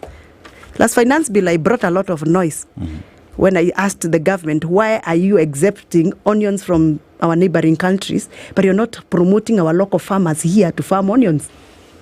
The same blood that they did in the previous finance bill is the same sound they're repeating. They are deleting exemptions for imported eggs, onions, potatoes, and plastics. Hello? Yes. When you remove exemption for eggs from Tanzania or Uganda, you remove exemption. But my farmer here in Githunguri is still paying VAT for animal feeds. Let's say that so we can hear. So when we hear the word you exemption, are actually telling me. So what you're saying, sorry, Mheshimiwa, is that what you've done is when you remove the exemption on a tax for eggs that are coming in or poultry that's coming in, essentially the eggs will become cheaper. They are cheap. Yes. Because there's no tax on them. They're cheap. Now, what you've done is that you have not removed an exemption on animal feed for the farmers in the country. Yes. So whatever they produce at the end of the day will be more expensive because they translate that price to the end user. So when you exempt imported eggs from Tanzania. They will be cheaper in the Kenyan market. Right. But in Kenya, you have added VAT on animal feeds that the farmers are buying to bring up the same eggs, produce the same eggs. So you will actually make the Tanzanians' eggs cheaper than the egg produced in Thika. Do you understand me? Yes. So you're actually killing our farmers. Why would you do that? Why would you do that? Why would you do that? And that is why I'm saying this finance bill is even worse than what we had in 2024. It's only that the 2024 finance bill was directly mentioning item by item. But this finance bill is hiding all the new taxes under other laws, so that when mwananchi wa kawaida is reading this bill, doesn't get it directly. But some of us who understand the law, who understand the parliamentary way of doing things, we understand what's going on. Now let's go back to the people, the Gen Z in the house. How are you? See, you have all ran to social media. Yeah. And you have a lot of apps on your phone. And those apps are generated by softwares. Yes. Now listen to me. Any business that is going to be transacted as digital market service is of course targeted. And remember, this was also a proposal in 2025 that brought a lot of energy with the Gen Zs. Yeah. Now listen to me. They are not only now taxing digital services, they are taxing any transaction over the internet. So the amendment that is in the Finance Bill 2025 is to amend to work to put a word by over the internet. You remember, any digital service was a bit limited to only digital services that are known. But remember, those digital services are embedded on internet. There is no digital service that happens without the catalyzation or the facilitation of internet. So now we are amending the finance bill to make sure that the word over the internet is in the bill. Give me an example. So that is to mean any transaction you do, whether it is mobile money like mobile banking, you use internet for you to be able to withdraw money from mobile banking. Any transaction you do, including paying Huduma Center services, you use internet. Anything you do, including online marketing, online advertising, YouTubes and all those things, anything over the internet, including wale watu wanasoma online, you are captured in the new proposal of taxes. Please listen to me. The same amendment we are saying, we must define what is software distribution. So we are reviewing the way we had defined software distribution in a manner to indicate that any software used in Kenya, whether it is originating from Canada, originating from Germany, because you know we are not manufacturers of softwares in Kenya. No. Actually, almost 100% of the softwares you use in Kenya, pardon me if I'm wrong, are from other countries. Any software you're using, including this broadcasting software you're using right here in Spice, muko na software ya advertise ya broadcasting. Si hii software labda mumeitoa Canada. Uko nje. Na mwenye hii software Canada nalipia taxi. Anatumia nyinyi mkiwa distributors or direct users. You buy the license. You will have to pay for this software. So any software used in Kenya has to be paid for. What does it say directly from that bill about that software technology issue? Because, Mave, yes, you know what what you're saying here essentially is that any time you use money, when you use a web-based application, for example, anytime you send money or you pay for something, that we are saying what? That there's going to be an increased tax on them? Yes. Over and above what is currently the case? Yes.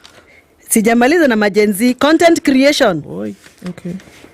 Withholding tax yenyu, excise duty yenyu imeguzwa.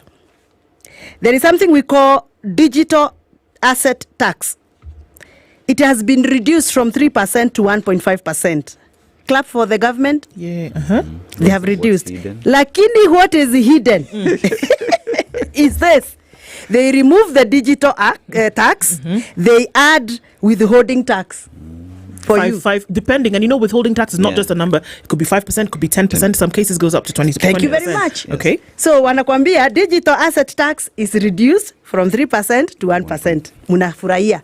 Lakini they are promoting you to afford these digital assets, this digital phone, this digital computer, so that your withholding tax is paid at 5%. Hello? So content creation, streaming of services, Gen Z is high. Online subscription of some sort. Those online subscriptions that we normally do. Cost of entertainment. Wale wako kwa music na wanatumia entertainment for making their money, their livelihood. E-education, like online classes. Yeah. Anything that is going to be on digital platform over the internet is targeted. Okay. Hello? Okay. And that is a copy of finance bill. You can go and check. But like I said, all this is hidden under the amendment of Excise Duty Act, Tax Procedures Act, Income Tax, and such like tax that are going to provide an entry window to the taxman. Now, wanabiashara hai. Wanabiashara, nisikizeni. 2023-2024 finance bill ilikuwa imelenga sana wanabiashara. Lakini hii finance bill hii imelenga mahustlers. Mahustlers, hii finance bill ni yenyu. Naona Okari ametingiza kiti. Amegeuka. How? Yule mtu mdogo sana ambaye anapokea pesa duni sana. Yule anaitwa at the bottom of the pyramid on salary scale. Ndio amelengwa sana na hii finance bill. Kwa nini? Kwa sababu huyu mtu kama anafanya kazi kwa kampuni, hiyo kampuni kuna taxes ambazo walikuwa relieved from, walikuwa wamesamehewa. Na hizo kampuni zimerudishiwa hiyo tax. Ilikuwa imetolewa, wamesamehewa na wamerudishiwa hiyo tax. Kama hiyo tax imerudishiwa kwa hizo makampuni ambazo zimeajiri watu wengi, kama zile zinaajiri watu wa nywele, zile kampuni zinaajiri watu wengi kwa factories in the manufacturing sector, kuna ile ambayo imetolewa inaitwa removal of compensating tax. Compensating tax.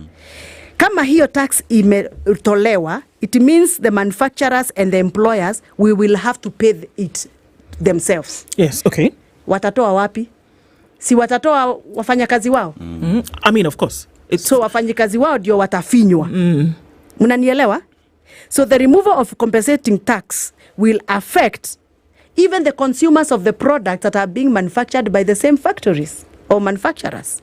Kwa hivyo hiyo tax will make livelihood of hustlers iende juu.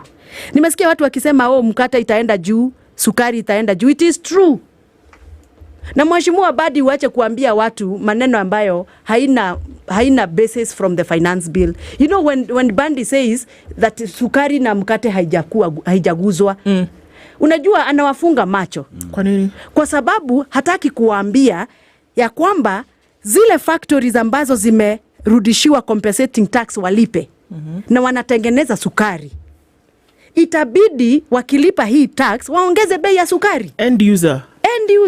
So the target here, Mheshimiwa, is you then say, because that's what Kenyans want to hear, no more taxes, we are tired. Yes. So it's a classic case where you're saying you're not making any additional taxes on these products, but you are touching the producers, and in effect you very well know that they are going to increase the cost of the products. Indirectly. So then is shifting the blame. Sisi hatuku tax. It is the manufacturers and the producers. Thank you very much. Thank you. What I'm reading from everything you've been mentioning, so you remove, you exempt, but you add and slap 16% VAT or a lot of these things. So the target in this finance bill, compared to the last year's finance bill, is not. The last year was directly targeting the end user. Now this year's budget, wameificha kwa makampuni na platforms zenye ziko kwa users. But it still comes to the end. But it still comes to you. I have just explained an example of a sugar manufacturer. Kama huyu sugar manufacturer ametolewa relief ambaye alikuwa amepewa ya tax, yani imerudishwa, tax imerudishiwa, alipe. Akilipa, nani atakuwa ameadhiriwa? Si ni mfanyikazi wa hiyo kampuni? Yes. Si ni wewe ambao unanunua hiyo product wanatengeneza? So the cost of those products will definitely go up. Let me finish with the hustlers. Section 5 amendment ya income tax inasema hivi: reduce tax relief for low income earners. Let me repeat, reduce tax relief for low income earners or those with minimum taxable deductions. This is to mean we are increasing their taxable incomes and adding a taxing liability to them. Wacha nifafanue hii.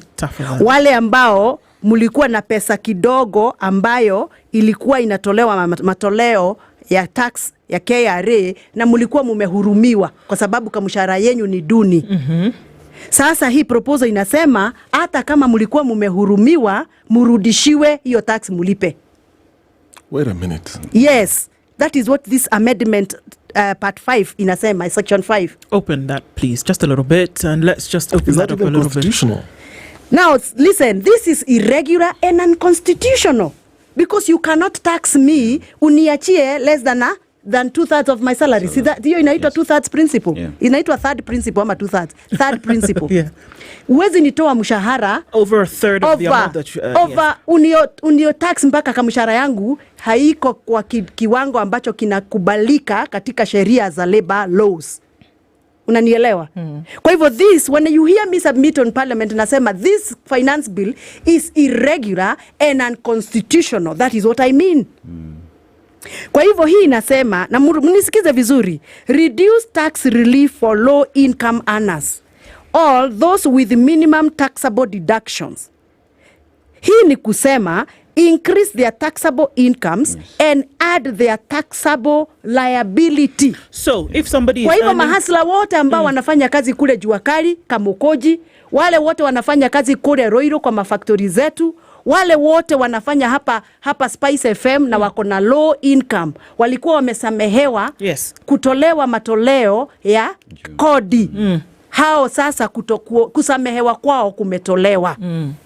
So sasa hii finance bill inalenga akina nani? Si ni mahaslas? But it's not constitutional. It's not constitutional. So it goes na pia hii inalenga sio tu wale wameajiriwa, hata wewe ambao unatengeneza kikapu na ulikuwa kwa hiyo bracket ya low income earner. Ile reporting yako una report unasema income yangu ya kuuza kioski ni hii, na ulikuwa kwa hii bracket ya low income earner, hata wewe hustler umelengwa. So this finance bill is not favoring hustlers. Hii ni ya kugandamiza kabisa. Na nikiongea hivi, matajiri wako kwa serikali wanaanza kupigia tu simu, wananiambia wewe wa Mshamba acha kudanganya watu. Kama ninadanganya wakuje hapa kesho. Wakuje hapa kesho uwaulize hao maswali. Na nitakuachia copy ya finance bill. Na nitakuonyesha ni page gani na ni section gani. And this is what it says. Is this to mean that you are increasing taxes for the low income earners? So, Mathe, you know, this is the thing that we're looking through the details of this, that Kenyans who even are going for public participation. Which public participation? And I know we're going to get to that. Who told you there is public participation in Kenya? So now, as we get to that, you can't go because it's not me. They're saying that you have to stay on. We need to get a little bit more information. Oh, they want me to stay longer? Yes, please. Oh, I am at their service. You know, I'm a public servant. There you go. At their service. That's what we're going to do. Yep. We're going to do it for another, we're going to go into this for another hour because especially it's important watu that we ambao do. wako kwa informal sector. Yale watu wale wa kujiajiri, wa saloon, wa vinyosi, wa metura. Watu wa kujiajiri wale wanauza gas, motuli wa gas. Kaa hapo, nikwambie vile hii finance bill inakulenga hata wewe. She's a member of parliament for Githunguri constituency, but for all intents and purposes, today she's Mave, and she's saying, you guys, look, where it's been hidden, these are the things that are actually going on. We're also going to talk about public participation because people have been writing emails, people have been going to Kamku Barazas and been saying this is what they think, don't think, or making phone calls, sending messages back and forth. Finance Bill 2025, Mave says that it is actually worse than the one for 2024 because where there may not be any direct tax on you as a Kenyan, it's been hidden in other places whereby you will feel the pinch either way. And then, of course, people are saying, tell us what else it says and where there might be other hidden things. We're going to take a break and we're going to come back after this at the top of the hour with Member of Parliament for Githunguri constituency, Gathoni Wamushoba Mave. We'll be back in a short while after this. Sawa sawa.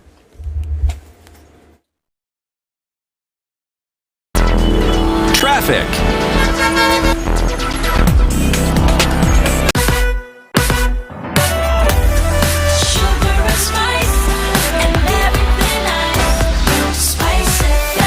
Spice up your life.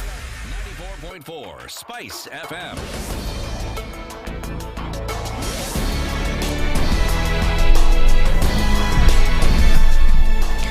Good morning, this is the news wire. I'm Leah Ubaga. Kenyans have woken up and headed straight to Vigilance House, where the Deputy Inspector General of Police, Elliot Lagat's office, is located. They're demanding for the resignation and arrest of Lagat, who filed a complaint against blogger Albert Ojwang, who died in police custody. Meanwhile, a group of 5 police officers who were on duty at the Central Police Station, where teacher Albert Omondi Ojwang was found dead, have been formally summoned by IPOA. The team is investigating murder after an autopsy on the body suggested Ojwang was strangled and assaulted. The team revisited the scene where the body of Ojwang was found on Sunday morning hours after he had been booked there. Now they also demanded footage of movements at the station from the time Ojwang was taken there and moved to the hospital where he was confirmed dead. There are 8 cameras at the station. Former Public Service Cabinet Secretary and Attorney General Justin Muturi has been reinstated as the leader of the Democratic Party, marking a return to the political arena following a bitter feud with President William Ruto. The announcement was made by the party's National Executive Committee, which unanimously decided to reinstate Muturi with immediate effect. However, the move is awaiting approval at the party's National Democratic Conference scheduled for later this year. Muturi had formally resigned as DP leader in October 2022 to take up the position of Attorney General after supporting President Ruto in the run-up to the 2022 general elections. All strategies to combat the spread of HIV in Nyanza are progressing well and are already bearing fruit despite various challenges. This is the statement of the Chief Officer of Jaramogi Oginga Odinga Hospital, that is Dr. Richard Lesiampe, who explained that the hospital, which serves approximately 8,000 HIV positive patients, has made significant progress in combating the spread of the virus in the region. Very, very well, in management of our patients. Here in Jaramogi, we are handling about 6,700 or 6,800 patients who get treatment here, HIV treatment and management. We also have about 800 adolescents also who are getting treatment in this center. And we are very, very excited to say that we were the first facility, since 2003, to manage HIV patients. And we are very proud to say that a number of those patients are still alive. Lesiampe also reiterated that the hospital is continuing its efforts to combat the virus among young adolescents. We are also very, very excited to say that we also have a very big number of children born without HIV, having almost zero HIV transmission from mother to child. And we are very, very much excited about that. So today we are actually looking at the issue of adolescents. That we have really to focus as a country on how to assist our young men and women who are infected by this disease. Some of them without their knowledge, some of them without necessarily having infected themselves. The hospital management, however, also said that it's experiencing a shortage of some essential drugs in controlling the increase in the virus, but has explained appropriate strategies to reduce the severity of the shortage. Nevirapine has been out of stock, but we've got one thing that we're working out to our mothers. As we said early, we have got 3 zeros: 0 missed appointments, 0 missed drugs, and 0 viral load. So even if the nevirapine is there, but this mother is not taking her medications well, you find that there will still be transmission to the baby. So we are working hard towards, as you heard, that we are at 98% suppression rate. Almost everyone is suppressed. We are still achieving that 0 viral load transmission to our children. So that's the news wire. I'm Ndu Okoh.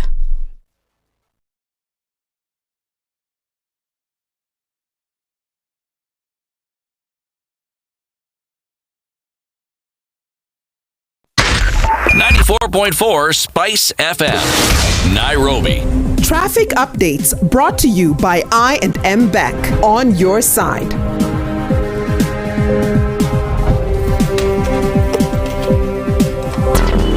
Traffic. All right, so let's see what traffic is looking at right about now. Still pretty busy on some parts of the thicker superhighway, but then look at what's happening on Landis. It's very busy from Jogoo Road at the roundabout heading out towards Kamkunji. And then in the middle of the city, quite a lot of traffic here. That Ojiji Road area had an issue from the very beginning of the morning. And we're seeing that there's also traffic coming in from Lower Kabete towards Spring Valley. That's starting to dwindle down just a little bit. But for the most part, I think we're out of traffic hour. Keeping an eye on things. We'll see what happens in about half hour or so, and we'll talk and keep things moving. SpiceFM KE on X, hashtag the Situation Room. Traffic updates brought to you by I&M Bank, empowering you to achieve your dreams and secure your future with our financial solutions across Kenya, Tanzania, Rwanda, Uganda, and Mauritius. I&M Bank, on your side. Mature, intelligent talk every morning. Spice up yourself.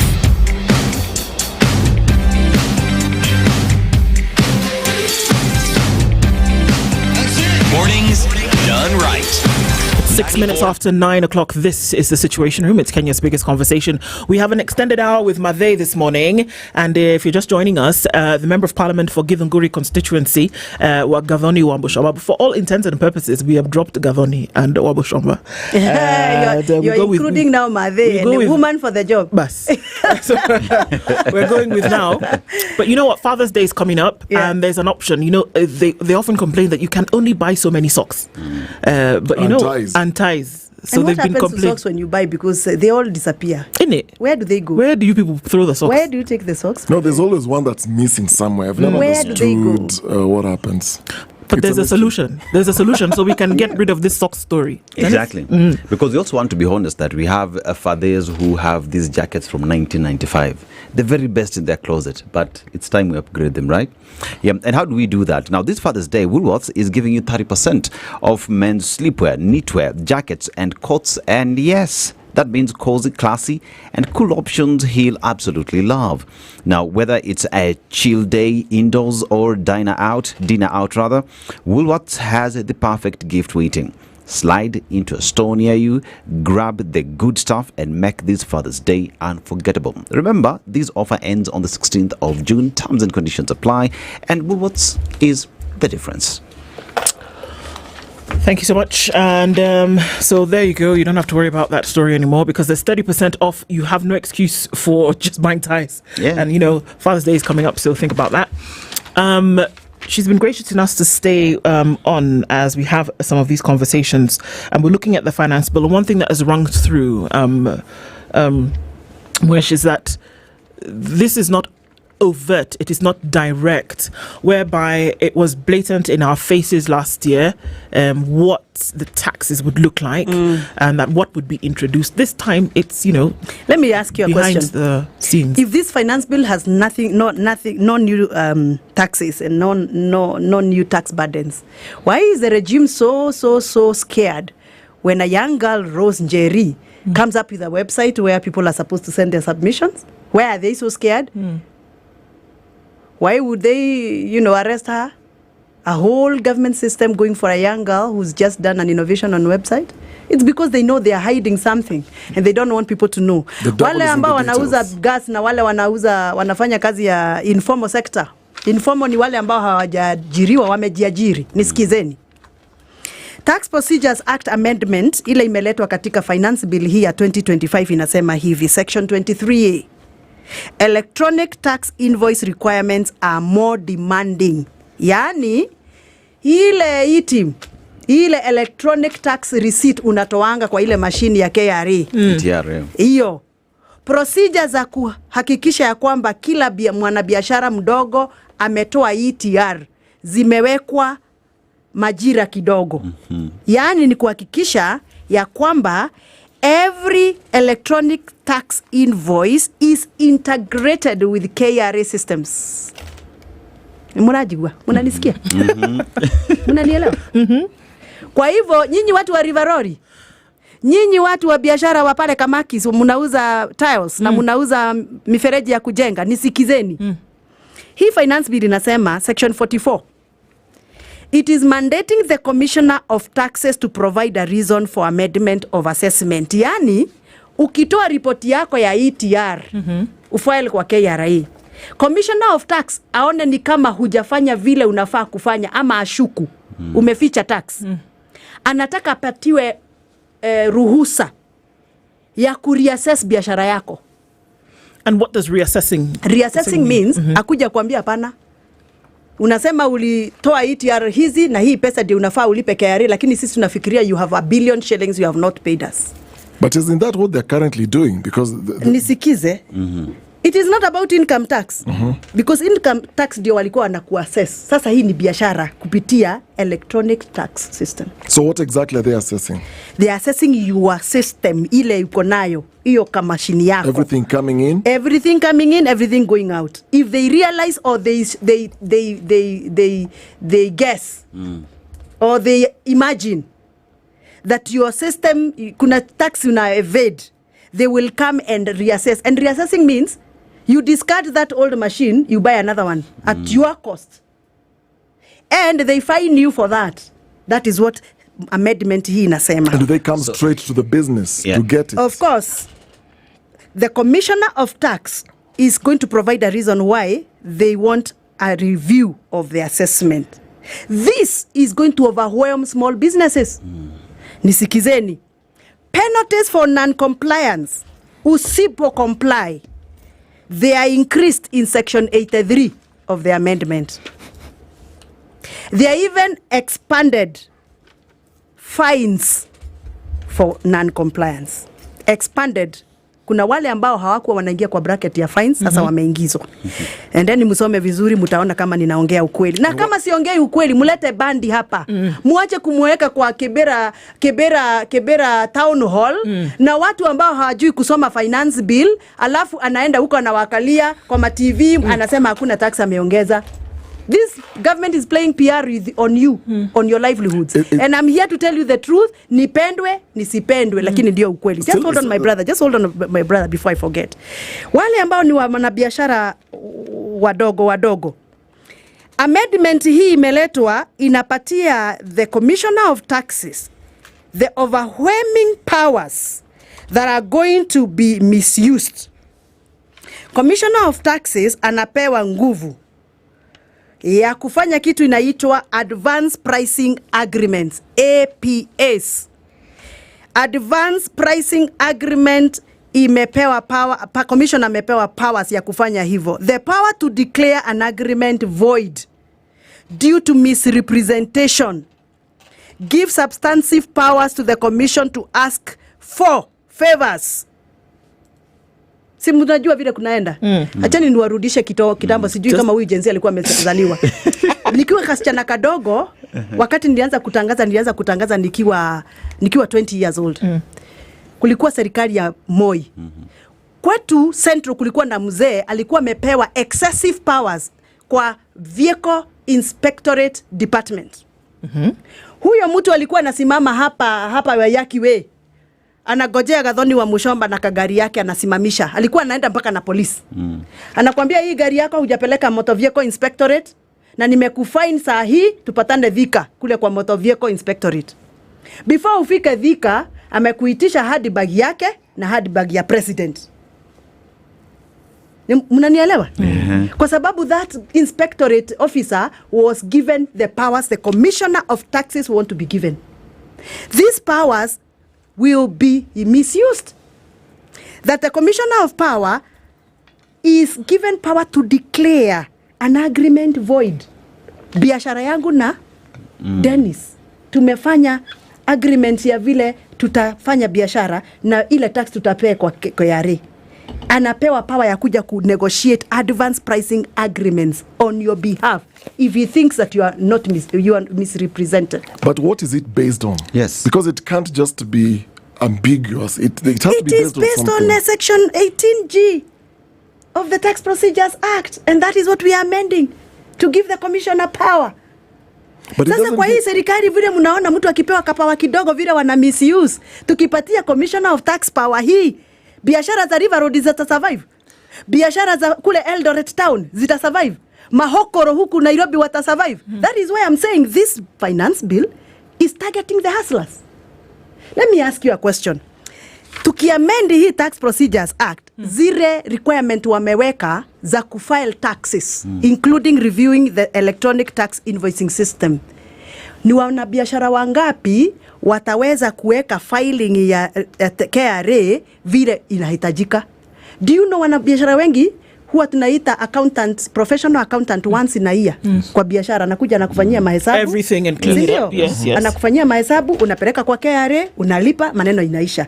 Kulingana na hii Tax Procedures Act vile tunaiamend, if you are a serious business, if you are a small business Kenyan, you will not survive. If you cannot afford a professional taxman, a professional tax consultant, a professional accountant to engage you akufanyie returns zako na kazi yako ya KRA on a monthly basis, they will be penalized na watafunga biashara. That is what this Tax Procedures Act is saying. Na unajua the basis of the Kenyan business economy, it is the informal sector. Wacha tuongee ukweli. How many people are employed versus the ones that are self-employed? Wale mama wa saluni wa Githunguri kwangu wakiekewa hizi requirement tuna propose kwa hii Tax Procedures Act, wata survive. Watafunga biashara, wataenda nyumbani. And I'm here on Spices to talk about this because this must be heard by Kenyan business people, especially the low earning businesses, informal sector, watu wa kujiajiri, nisikizeni. Hii ikipita, mwambie mbunge wako asipitishe hii. Akipitisha hii, I am telling you for a fact, you will remember me next year. Can I ask you, tutafunga biashara. Give us a physical manifestation of what it would look like. I have a business, I am selling tiles in Githunguri town. Yes. Right? Yes. Now, according to what you're saying, what would essentially happen that was not happening before? What will happen is that KRA will be given more power to scrutinize your papers. Okay. And they have powers to come and tell you, to doubt you. Wewe mwenye biashara, they have the powers now to doubt you. So if they could wake up one day and say that we are not sure this is, they can actually come and touch it. Okay. And you know, this has been happening on income tax. Si unasikianga tukisema sisi kama sisi wanasiasa tunaharasiwa na KRA maneno ya income tax. Ati hujalipa income tax yako vizuri na. They have been having that window. But this window now is going to be extended to businesses. Ati mkikosana na mwanasiasa fulani na yeye ni friendly wa serikali, atakuwa anaenda kwa KRA anasema ile biashara ya Wamushomba enda uangalie sababu hajalipa 1 2 3. This is going to be very dangerous. And you know, because this is Kenya, it's going to be subject to misuse. Please hear me. I am not here because I'm a politician. I am here because I'm a lawmaker. And I believe that I am here to explain to you what this law-making process that we are just about to do in the National Assembly is impacting on your livelihoods. So John Buddy says, before you continue, yes, sir. In defense of not raising taxes, he says, and he asserts that this access and level of access you're talking about is necessary. And he notes that the government is avoiding new or increased taxes because they want to focus instead on administrative reforms. Thank you very much. Ideally. So the reforms is to raise an extra 25 to 30 billion to keep the deficit within 4.5% of GDP. So the target here is more of administrative reforms and those procedures that you're talking about. The idea is they assume so many informal sector business people have not been paying taxes. And it is true. Only about 5 million people pay taxes in this country. Only 5%. So they are trying to expand their tax base by making sure they nab those that do not pay taxes. And they are increasing the penalties for non-compliance so that they can increase their tax base. Increasing the tax base ni kusema watu wengi ambao hawako wanalipa ushuru wanaswe. Mnanielewa? Lakini kunasa ni sawa, tuongeze tax base ni sawa. In fact, if they can be friendly to the informal sector, if Badi and his people can be friendly to the informal sector, this country will come out of the deep hole that we are in. But unfortunately, the punitive way of nabbing those that are not paying taxes is going to be retrogressive. They are going to lose more than gaining more. Because I know Kenyans. Because they will evade. People will evade. People will run away. Right now, I can tell you, like me, I am from Mount Kenya, and I'll tell you we are business people. And we are the ones who occupy that base, ile informal sector. We are majority. They are going to Tanzania. Watu wameenda kuuza wembe Tanzania. Watu wameenda kuuza meiko Tanzania. I'm telling you. Most of the hawkers that were here in River Road, ebu angalieni muone the amount of hawkers is reducing. Where do you think the hawkers are going? Just check. The amount of people who are hawking in Nairobi are going down. Where do you think they are going? They are going to Tanzania. Business operational environment in Tanzania, Dar es Salaam, Dodoma is becoming better than Nairobi's economic business environment. That is what is going to happen. Last but not least, kwa wale watu wa chini. Kuna ile ilikuwa inaitwa, hiyo hapa nataka kuongea maneno ya section 12G, subsection 3A. Payment of minimum top-up tax. Deadline. Kwa wale wa biashara wako juu kidogo, wale wanalipa hiyo tax inaitwa minimum top-up tax. Deadline 4 months after the end of the income year is becoming very tight for compliance. Tukipitisha hiyo, zile biashara ambazo zinafaa zilipe hiyo tax inaitwa minimum top-up tax, small businesses and self-employed, you must employ a qualified accountant for you to be able to meet the proposal. That is what I said. Kama hutaweza kuandika kalani wa kukutengenezea makaratasi yako ya KRA, huta survive tukipitisha hii. You're going to have somebody professional on board to do it for you. Okay. We are downsizing our companies because, of course, you know, the new the Kenya Kwanza tax regime has been very punitive. But unfortunately, they're asking every other business to make sure they have an accountant in-house. Because the penalties that are there proposed, they're going to be very... What are the penalties? But I may not be able to substantiate that because I have forgotten my copy in the car. So I cannot be able to read the penalties, but they are very stringent. They are very penalizing. They are tight. But even when you talk about every business to have an accountant... Hold on a minute. Just hold on a minute. Reduced period of claiming VAT. Tulikuwa tumepewa 3 years. Sasa imereduciwa to 2 years. The period of claiming VAT. Kama huna accountant in-house, utatoboa, go ahead. Yeah, I'm just asking, having an accountant on board would mean for a small business that cost would definitely go to the end user. Of course. That's what I say. So that means the government is pretty much making sure it is difficult for manufacturers, for producers to do business because they know at the end of the day it will be paid for by Okari, Ndu, and Dennis. There you are. So every other proposal that is in this finance bill, the costs of the amendments that we are going to do is going to be borne by the end user. End user ni consumer ama customer. Yes.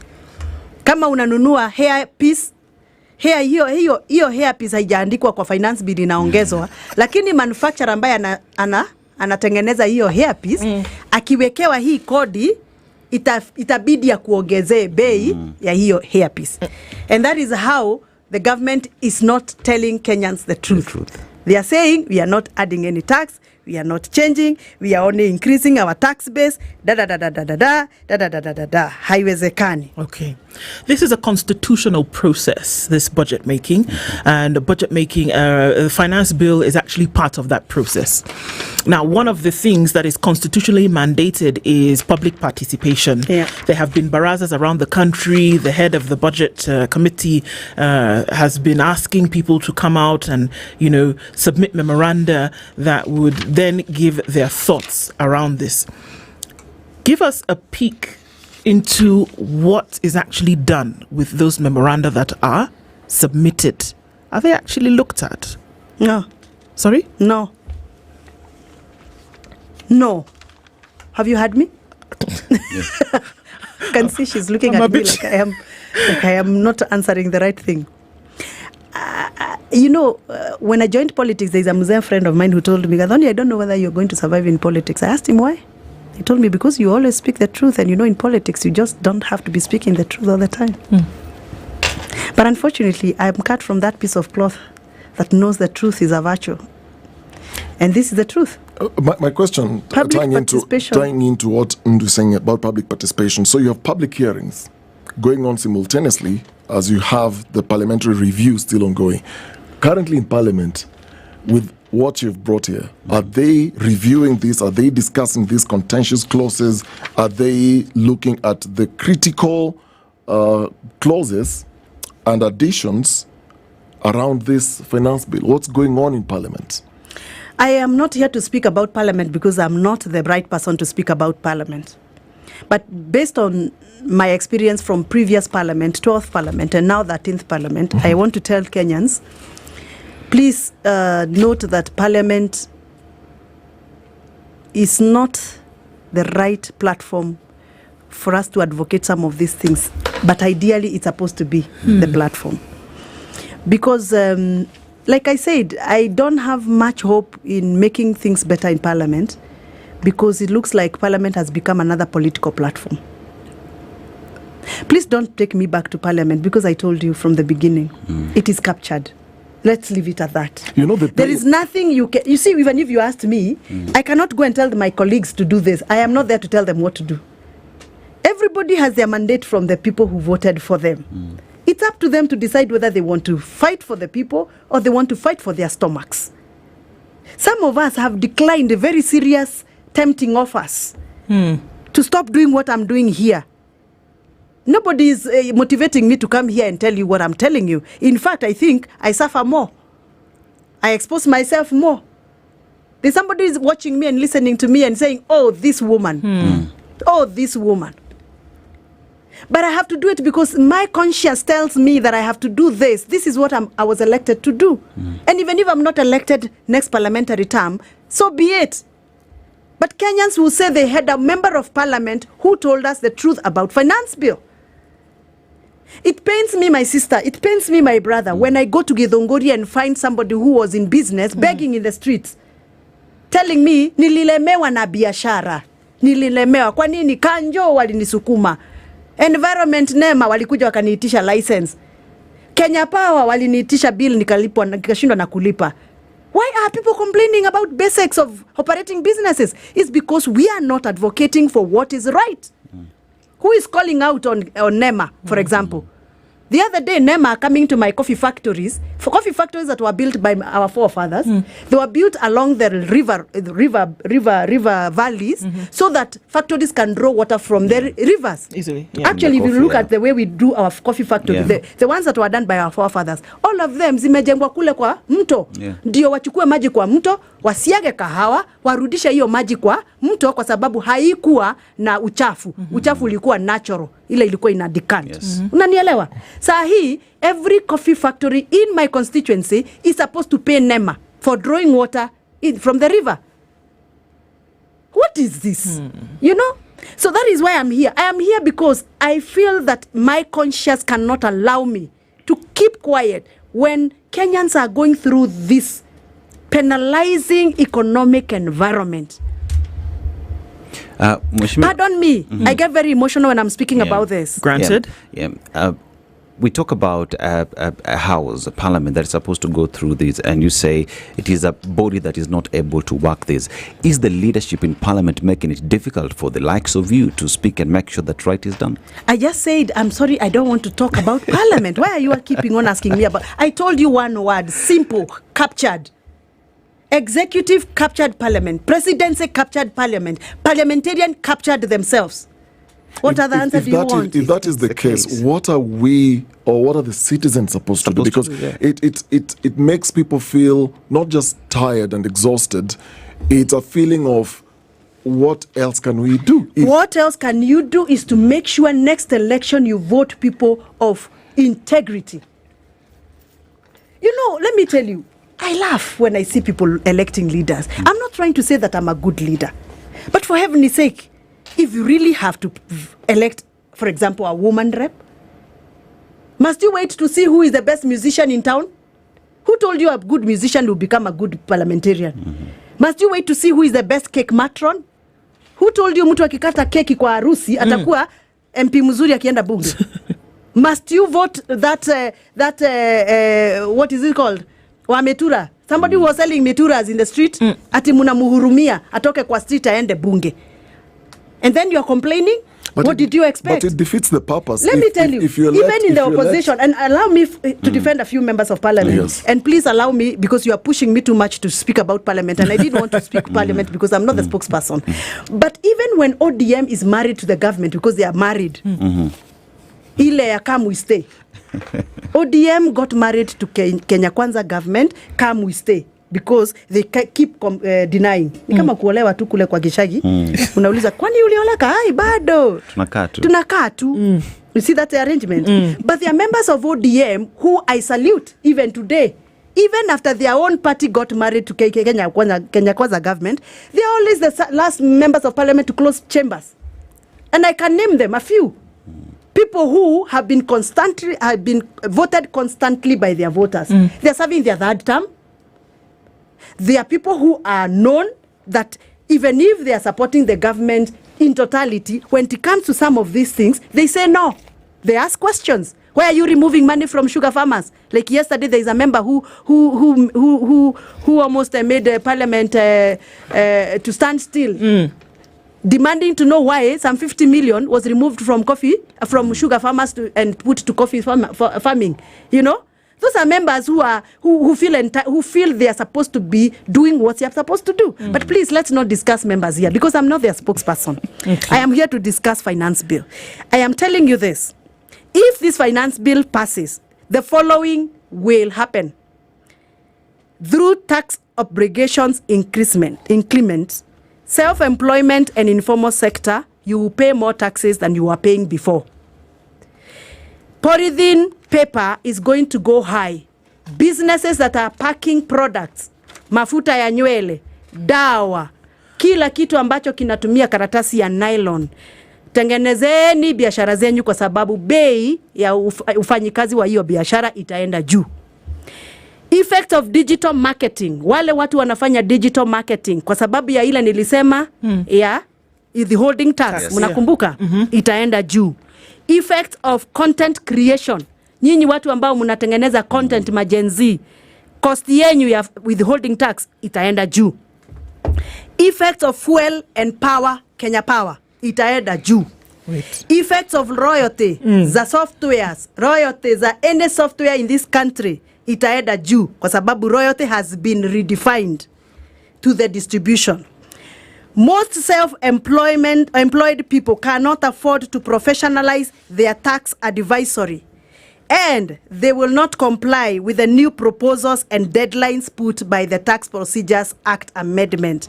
And therefore, VAT refunds time, because it is shortened to 24 months, you will have accelerated tax schedules that are going to be more demanding for your businesses.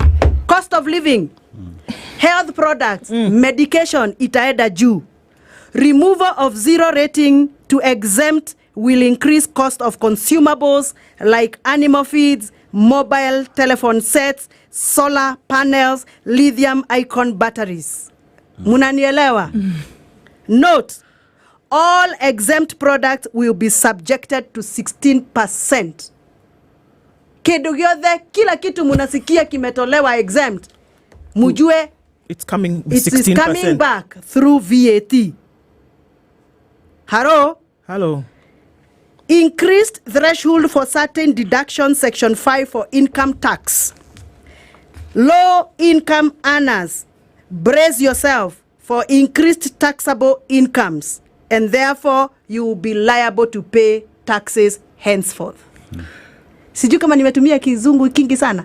Kuna mtu ameniandikia message hapa anaitwa Steve kutoka kwa Mike, ameniambia leo lusungu lunamwagika. Lusungu. Umemwanga kizungu, Kiswahili na Kikuyu. I need us to take a break, just a quick one, and then we'll come back because there's something you mentioned about fuel, and maybe you can just look over that, and then we can come back and look at that a little bit more, because we also know that fuel, if that is touched, it touches everything on top of touching everything again, isn't it? Made is here, the Member of Parliament for Githunguri constituency, Gathoni Made wa Mushomba. Woman for the job.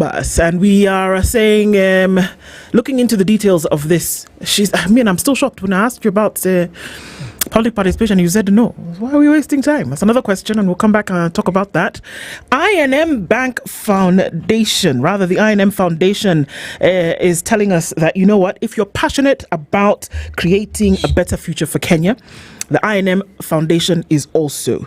It's the social investment arm of I&M Bank Kenya. For the past 5 years, I&M Foundation has been making a real difference, investing a significant 2% of the bank's annual profit, the highest commitment in the Kenyan banking sector, into impactful programs. The work focuses on the areas of education and skills development, economic empowerment, and enabling giving. But today, we're focusing on environmental conservation. The I&M Foundation is dedicated to protecting precious natural heritage through strategic partnerships and community-driven initiatives, ensuring a sustainable future for all.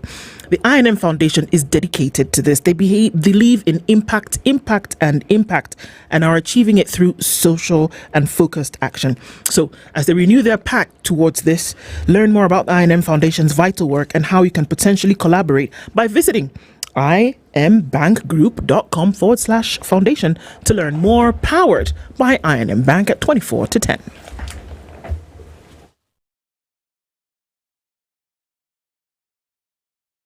This is the Situation Room, the only way to start your day. This is not an announcement, it's a pact. To plant trees and protect our environment. To drive mentorship and education. To grow businesses with funding and training. To share with our communities. Since 2020, we've honored this pact. As we mark 5 years, we renew it because all impact begins with a pact. I&M Foundation, celebrating 5 years of impact, powered by I&M Bank. Traffic updates brought to you by I&M Bank, on your side.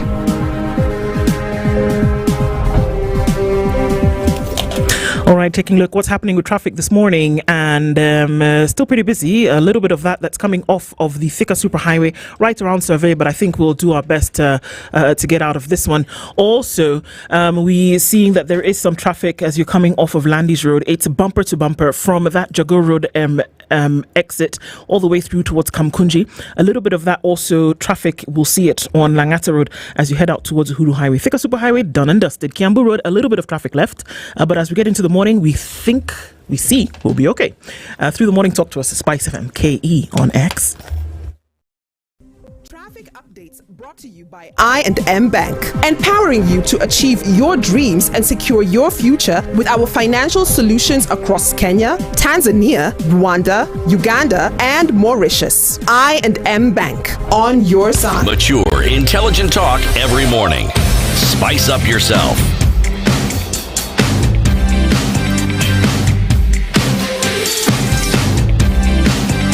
Mornings done right.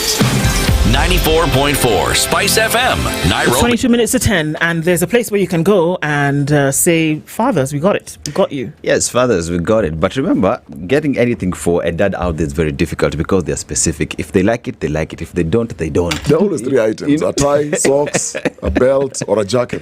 But not this year, because we've got the cheat code. Let's make this Father's Day iconic and very different, you know? Ask Woolworth whether they are selling zile vitambaa za kuosha mewani. Fathers need that katamba, especially those who wear glasses. I swear they need it. Muhimu sana. Now, Woolworths is giving you 30% of men's sleepwear, knitwear, jackets, and coats until the 16th. Now, so whatever your dad is, the stay cozy type or the step out looking sharp kind, you'll find the perfect gift. Now let's make this Father's Day extra special. Visit your nearest Woolworths store and get him something he low-key love and high-key brag about. Terms and conditions apply. Woolworths, the difference, including kitamba ya macho, utapata. Ya masisho. Ya glasses. Usiseme ya macho. Kitamba ya macho inaweza kuwa ni face tag. Ya glasses. Glasses. Kwanza mzee akizeeka, baba yako akizeeka na anavalia glasses. Hii kupanguza hiyo glass inakuanga story. Ngumu. Unaonanga akiwa na mist. Good Lord. You're a comedian too. Okay. Well, so then Finance Bill 20, there's a lot we've been talking about and looking into some of these Kuna mtu ameniambia ati nisisitize maneno ya e-teams. Niseme ni section gani ambayo inasema kuna assessment ya e-team ya hiyo Commissioner of Tax. Okay. Lakini yako kawindo kakifunguliwa jameni, wacha nikwambie tutateswa na hao watu wa KRA. How? Unajua sasa mtu atakuwa anakaa tu anafungua hii kampuni yako anaanza kusema uliassess aje hiyo tax yenye ulifile ulicount aje. Unajua for now they don't go back to know how you tabulated. Now they have a window ya kusema hata huyo accountant mwenye alikufanyia hiyo kazi nimekora alimisrepresent wewe. Ati sasa Commissioner of Tax atakuwa anasema you are misrepresented. Why? And you'll pay for it. Of course. There's even a penalty. Yeah. Hiyo ni section 23A ya Tax Amendment Act. Mutafuta hiyo Tax Amendment Act, muisome section 23A, alafu muchukue finance bill, muangalie pahali hiyo amendment imewekwa. That's the way to read finance bill. Yes. Na watu wameniambia ati hey, you need to come back to KTN again. Wale wanatuona kwa TV. Nitakuja, lakini wale watu wanaendaga kwa Shailoko kuomba pesa. Sisi ambao tunaendaga kuomba pesa ya quick loan. Digital lending tax inaitwa direct tax charges imewekwa. On whom? On anybody who is doing digital lending. Digital lending ni kusema wale ambao munaoba ile ya haraka ya M-Shwari, wale munaoba haraka kwa some apps, munaingia kwa some apps munakopa pesa ya haraka. Haikuwa imewekwa direct charge ya digital lending. Sasa imewekwa anybody lending digitally. Kitambo ilikuwa banks zenye zinakontroliwa na Central Bank of Kenya. Ndizo zilikuwa zinachajiwa hiyo pesa. Kwa serikali pia inapeana loan. Sasa wametengeneza vile watashika wale washairo kwa Githurai. How much? So there's excise duty. Watu wa Eldoret. So Mheshimiwa, there's excise duty on the digital lending fees. How much are they going to be charging these apps in terms of excise duty? I think it was 5%. No, 1.5%. 1.5%, and then they're increasing. They're putting another one called the direct tax charges on digital lending. How much is that? I can't remember offhand. I need to check. Are these fees charged to borrowers? Yes. This so is the cost that is going to be pushed to the borrower. So every time you're transacting, that kama ni mimi nakupatia loan, it's a tax on the business, but it will be translated to the borrower. Na nimewekwa hiyo charge na mimi ndio nakukopesha pesa. Si nikikukopesha pesa basi nitakuongezea hiyo interest. Hiyo sasa hiyo cost of borrowing ya Mashairox na digital apps zenye tunaomba pesa ya haraka. Sasa hiyo kazi yao itakuwa ya bei kali kidogo. But these digital lenders, Mheshimiwa, they're outside Central Bank of Kenya licensing. Yes. So how are they going to enforce this? That is why we are amending the law so that we can get them into the bracket.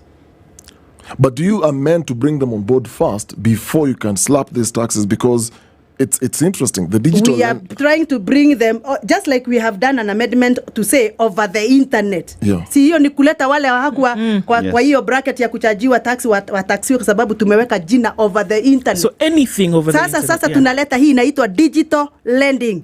Tunaiweka sasa the official language of taxing so that we can get anybody. But that's very odd because in the original act ilikuwa ina describe wale watu wanapea pesa ya mkopo wakiwa katika umbrella ya oversight ya Central Bank of Kenya. Sasa tunaleta amendment inasema hatutaki kujua kama wewe uko Central Bank. Digital lending, as long as you're doing digital lending. Do you know who we are targeting now? Apps. Hizi apps zenye ziko huku nyingi za kulend watu pesa za haraka haraka. But and I think that's where you're going, Dennis. These apps should be, from my understanding, unless it's different, actually should be regulated by the Central Bank of Kenya. That the licensure that they have to operate in the first place comes from the Central Bank. That is the validity we are making. Once we recognize you in law, we have recognized you as a digital lender and you're in the bracket of digital lending. Now you'll be subject to regulation. But there has to be a formal oversight to begin with, because it's a very odd situation where these are unregulated lenders. Law making is a progressive process. Yes. You must start somewhere. That is where we are starting.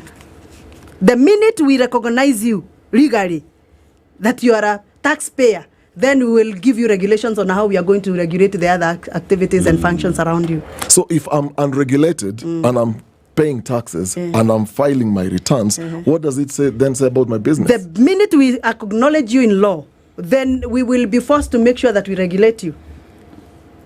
Otherwise, how will you collect the tax? Yeah.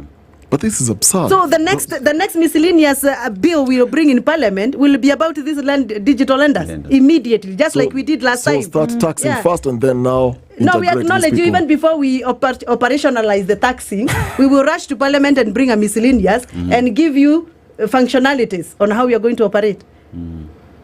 Sasa kwa usafi na kwa in a simpler way, I'm trying to tell people who operate in the Cyrox, especially my people of biashara, hapa mujipange. Na hapa nasema hata wale wanaeta Shyrock na wale wanafanya land buying project. Unajua zile project tunachanga pesa, tunaomba kidogo kwa hii kampuni inauza shamba, inatukopesha kidogo, unalipa deposit, unalipa kidogo, hata nyinyi mmenaswa. Yes, including land buying projects that have a function of lending. Mumenaswa. Okay. Hata sijapata time ya analyze budget. You do. We're going to give you, and I would like to look at, let's do going into that, because you know what? That at the end of the day, the budget will be, the statement over hours will be given by the CS Treasury tomorrow. It will happen. Now, we know that the finance bill, although not law yet, if these things then are passed, because they will still go for debate before the House, isn't it? Now, if that all passes, is then when it becomes an act, essentially then becomes law. With the reading of the budget, which essentially now gives fuel to this budget will be read tomorrow. Yeah. Where are we seeing that there may be some discrepancies that may not be on the okay for Kenyans? On the okay, before I touch on that question, allow me to just, kuna mtu ameniuliza, the only strong thing you said that the government has tried is what you talked about, the digital asset tax. You remember? Nilisema imereduciwa from 5% to 1.5%. Yes. That's the only strong thing I've said. There's something else I want to say that is strong. Sijui ni nani alienda ka negotiate na serikali, the executive, akawa convince ya kwamba export and investment promotion levy ambayo inaguza maneno ya chuma iko juu, akaileta chini. Aliileta chini from 17.5% to 5%. Export investment promotion levy. Why? Only on chumas, nothing else. Okay. It's like in this country we only import chuma. I see you wanting to ask a question behind that. Of course. Because what justification the mistrust is so high to here. only deal with chumas? Why didn't you deal with the other things that are involved in the, for example, in the construction industry? Where are you going, Mathe? Because are you saying that is there somebody who will be benefiting directly from that? Tunajua hii maneno ya affordable housing. Tunajua ni akina nani wako behind them who are benefiting. And this is discrimination, not taxation. Because what justification did you use to just say chuma ndio tutatolea export promotion and levy from 17.5% down to 5%? Why didn't you do that? Utoe hiyo export promotion levy ya kahawa ambao tunadili na kahawa na majani chai na makadamia. Kwa nini hutukupatia hii ukapatia tu watu wa chuma? And are they majority in the Kenyan population if really you want to help people? Well, it's a good thing for those who are in the industry. It's a good thing. But why don't we see the replication of it across the board? Discriminatory. And by the way, there is increased excise duty on construction materials except steel. Dennis, unakumbuka tulisema toa hii weka hii, lakini mwishowe inafinya. Tumetoa hiyo yote kwa steel, lakini on other materials za construct there is an increased excise duty. Because you need other materials to construct anyway. Of course. Huwezi jenga nyumba na steel peke yake. In other words, I'm trying to say, wale ambao wamejenga nyumba za kukondisha, lazima waongeze rents. It's like saying wale ambao wamechukua maloni kwa mabenki wajenge nyumba za kukondisha, hizo zinaitwa rentals, itabidi waongeze rents. Who is going to suffer? Ni wale tu Badi alisema haongezi ushuru. Ni wao tu kwani na kina nani wanakaa nyumba za kukondishwa? Si ni nyinyi mahasra? Sasa nikisema hii finance bill inaguza wa mahasra, ninaambiwa ati mimi ni mwanasiasa mbaya. Si ni afadhali niwe mwanasiasa mbaya na niongee ukweli? So and that is why I'm telling Kenyans 2027 kwetu huwa tunasema mujichune masikio kwetu. Mama yako akikwambia wewe jichune masikio, ni kusema sitawahi rudia tena. Mujichune masikio, museme hatutarudia tena kuchagua wanasiasa ambao hawana track record ya kuwatetea na kusimama kidete kwa haki ya wananchi. Wacha tuongee wale watu wako na mashamba ka 50 by 80, 50 by 100 or freehold land taxes.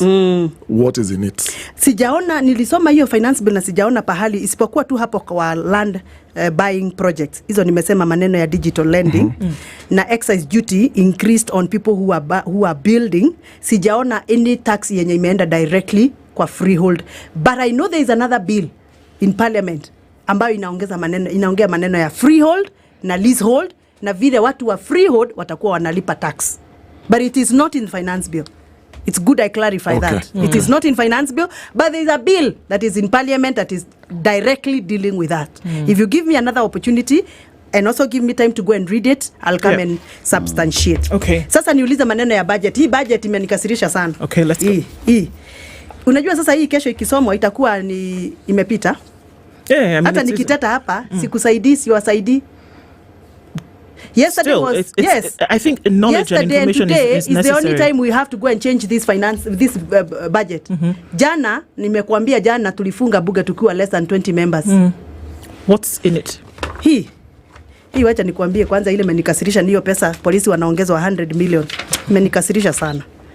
Na hiyo mimi nitasema no kwa sababu ya hiyo. Sababu washaonyesha ya kwamba wanatumia nguvu za polisi na pesa yetu ya polisi kwa kujipenda. Lakini wacha tu nipitie haraka. Let's go. Wacha nianza na maneno ya kwanza nikuambie kitu. Hii budget ni kama President Ruto ameonyeshwa dust na wananchi wa Kenya kwa sababu he does not complete projects. Hakuna project anamaliza. Kazi yake ni kusema tumetenga na tumetoa. Si mnajua? Kwani hiyo ni language mpya naleta hapa. Sasa ametoa pesa yote ile tunaita social protection, ile pesa ya kucushion watu. Amewatolea, amewawekea kwa projects. Like the money that we used to give to the older folk, the money that we used to give. Pesa ya capitation ametoa 900 million. Kwa secondary school ametoa capitation. Pesa ya capitation ya primary school ametoa 600 million. Hello? Ametoa pesa ya social protection ya wazee na wakongwe, ametoa pesa ile alikuwa anapeana 600 million amewatolea. Amesema wakongwe hawataki hiyo pesa. Lakini ruhusu tu nicheke. Unajua mtu akisukumwa sana akifika mwisho huwa anafanya vitu tu ambazo zinamkula tu. There is something I need to disabuse and I need you to then be able to, because I mean this is not Gathoni wa Mushomba making these things up. No, I have this is what has been written down. This is what we've been debating in Parliament. I have it and I can even give you a copy. Yes. If you read summary, the word reduce is the most common word in this bill. Okari, si uko karibu na mimi kuja hapa. Increase ni kuongeza, sio? Yes, mheshimiwa. Reduce ni kutoa. Yes. Peruse this uniambie reduce na increase ni gani iko nyingi. Just check. Peruse uende ukiangalia increase reduce utaona reduce ndio nyingi. Pahali unaona akiwa ameandika reduce ni kutoa. Pahali ameandika increase ni kuongeza. Yes, of course. Ukiangalia ameongeza pesa wapi? Kwa mapolisi, kwa ministry, kwa state house ni increase. Hakuna reduction, angalia. Unianjie kama kuna pahali kuna reduction. Government advisory services increased by 30 million. Thank you. Soma. General administration planning and support services increased 25 million. Thank you. Government printing services 123 million. Increase. Kwa nini utaki kusema increase? I've said increase to 123 million. Relax. Easily government so the buckets. Leadership and coordination of government services 40 million. Increase. Deputy President Services and Office of the Deputy President increase 150 million. Thank you. General Administration Planning and Support Services and the State Department for Parliamentary Affairs increase 30 million. Patia hapo sababu hiyo ndio story. Sasa twende pahali kuna Ministry of Irrigation. Pahali tulikuwa tunajengewa dams. Iko wapi hapa? Sasa tutatafuta tu. Si hata wewe umesoma kama mimi. Tutafuta na wewe. Hii document ni kubwa, mtatoa hii radhi. Water harvesting and storage. Mheshimiwa, talk in the mic so we can hear what you are saying. Unanisikiza? Tuko hapa na Okari. Water and storage. There's water, yes. Yes, water storage and flood control reduce 1 billion. Endelea. Billion reduced. Do I continue with this? Let me tell you, ukiangalia tu, I just want you to peruse. Pahali kuna project za development, ameongeza pesa kwa shirika ambazo ako na direct control. Water harvesting and storage for irrigation reduce 210 million. Unaona?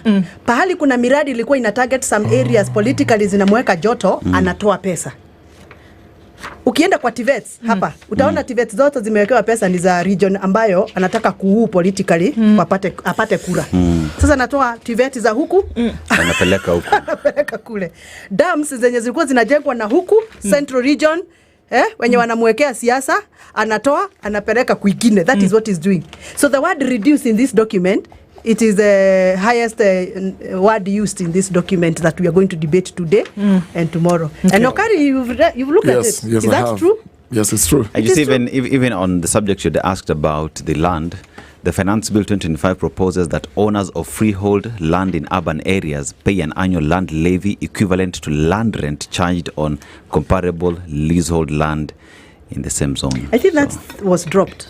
I'm not so sure. In 2025 bill. I'm not so sure, but I think it was dropped. But that is why I didn't want to talk about it, because I'm not so sure. So let me just talk in broad analysis of the budget. Pesa ambayo ilikuwa inatumika ya youth and training katika ministry ya State Department of Education. Youth and training imereduziwa na 19%. It's the biggest slash. President Ruto is there telling vijana, kama niliwakosea munisamehe. Instead of wooing them by adding more money on their docket, ni kutoa ametoa 19%. Okay. Kama kuna ministry iko na pending bill, ni ministry ya higher education, ni ya maneno ya State Department of Education. Iko na pending bill ya 927 million on MDAs and 82 billions on SAGA. Lakini ile allocation tumepatia Ministry State of Department of Education kuhusu basic education, secondary education, youth training and higher education, hakuna pahali tuliweka pending bills. Sasa swali ni, how will this ministry survive with these pending bills? Of the 600 billion that we know that they are. Imagine. What are we going to do? So we have a lot of questions why basic education is losing money. if there is any economy that, should I say, if there is a mess an economy can do, is to touch or defund education, defund health, and defund agriculture. And that is what Kenya Kwanza government is doing. When I grow old, I would want to be an advisor to a president. And my work, if I would become an advisor, but not to William Ruto. No, I wouldn't want to become an advisor to William Ruto because I don't think he listens. I would make sure that that president does not touch anything to do with basic education, because that is the fundamental That's of the any foundation country. pillar of society, essentially. This government has defunded or reduced basic education with 6% compared to last year's budget. Secondary education, negative 15% reduction compared to what we did last year. Youth and training has reduced with 19% compared to the last budget. Higher education has reduced with 3% compared to what we did last budget. So in other words, the only gaining organ in the Ministry of Education is TSC. TSC has gained with 1% from 382 billion to 387 billion. That's the only sector within the Ministry of Education that has gained. Please note,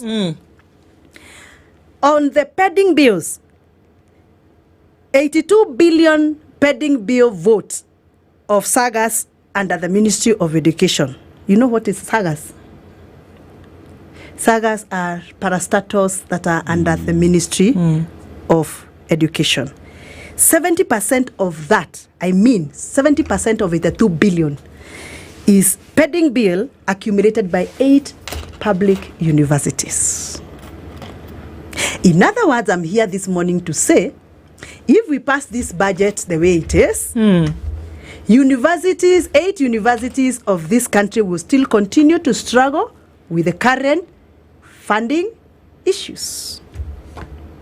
And we don't know where to get these 82 billion shillings to pay the pending bills accumulated by the 8 public universities for the universities to get back on their feet.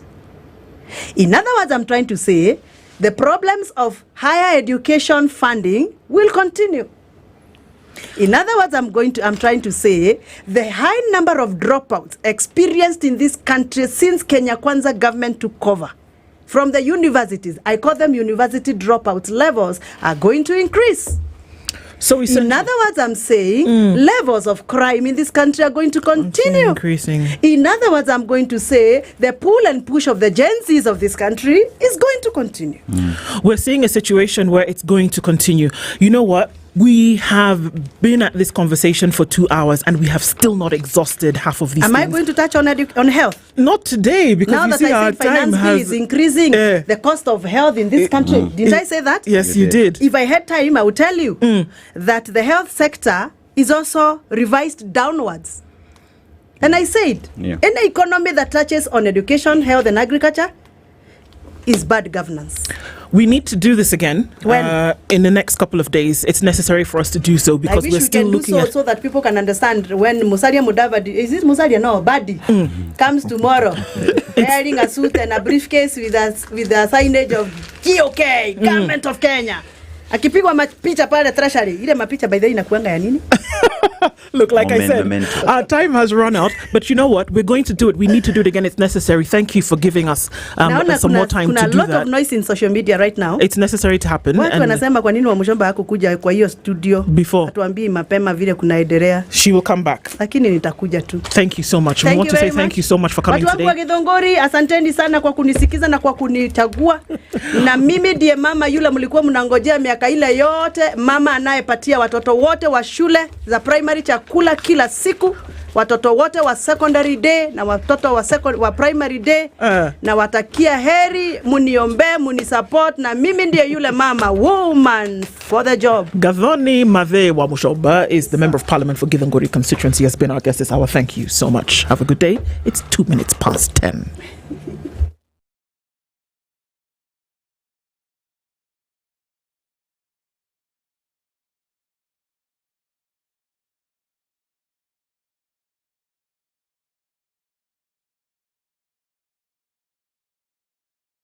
Good morning. This is the News Wire. I'm Lydiah Obaga. A senior police officer has been shot and injured in a clash with suspected bandits in Marsabit County. The OCS Loinyangalani police station was shot in the left thigh and left with serious injuries. This was after a group of bandits ambushed him and other officers from multi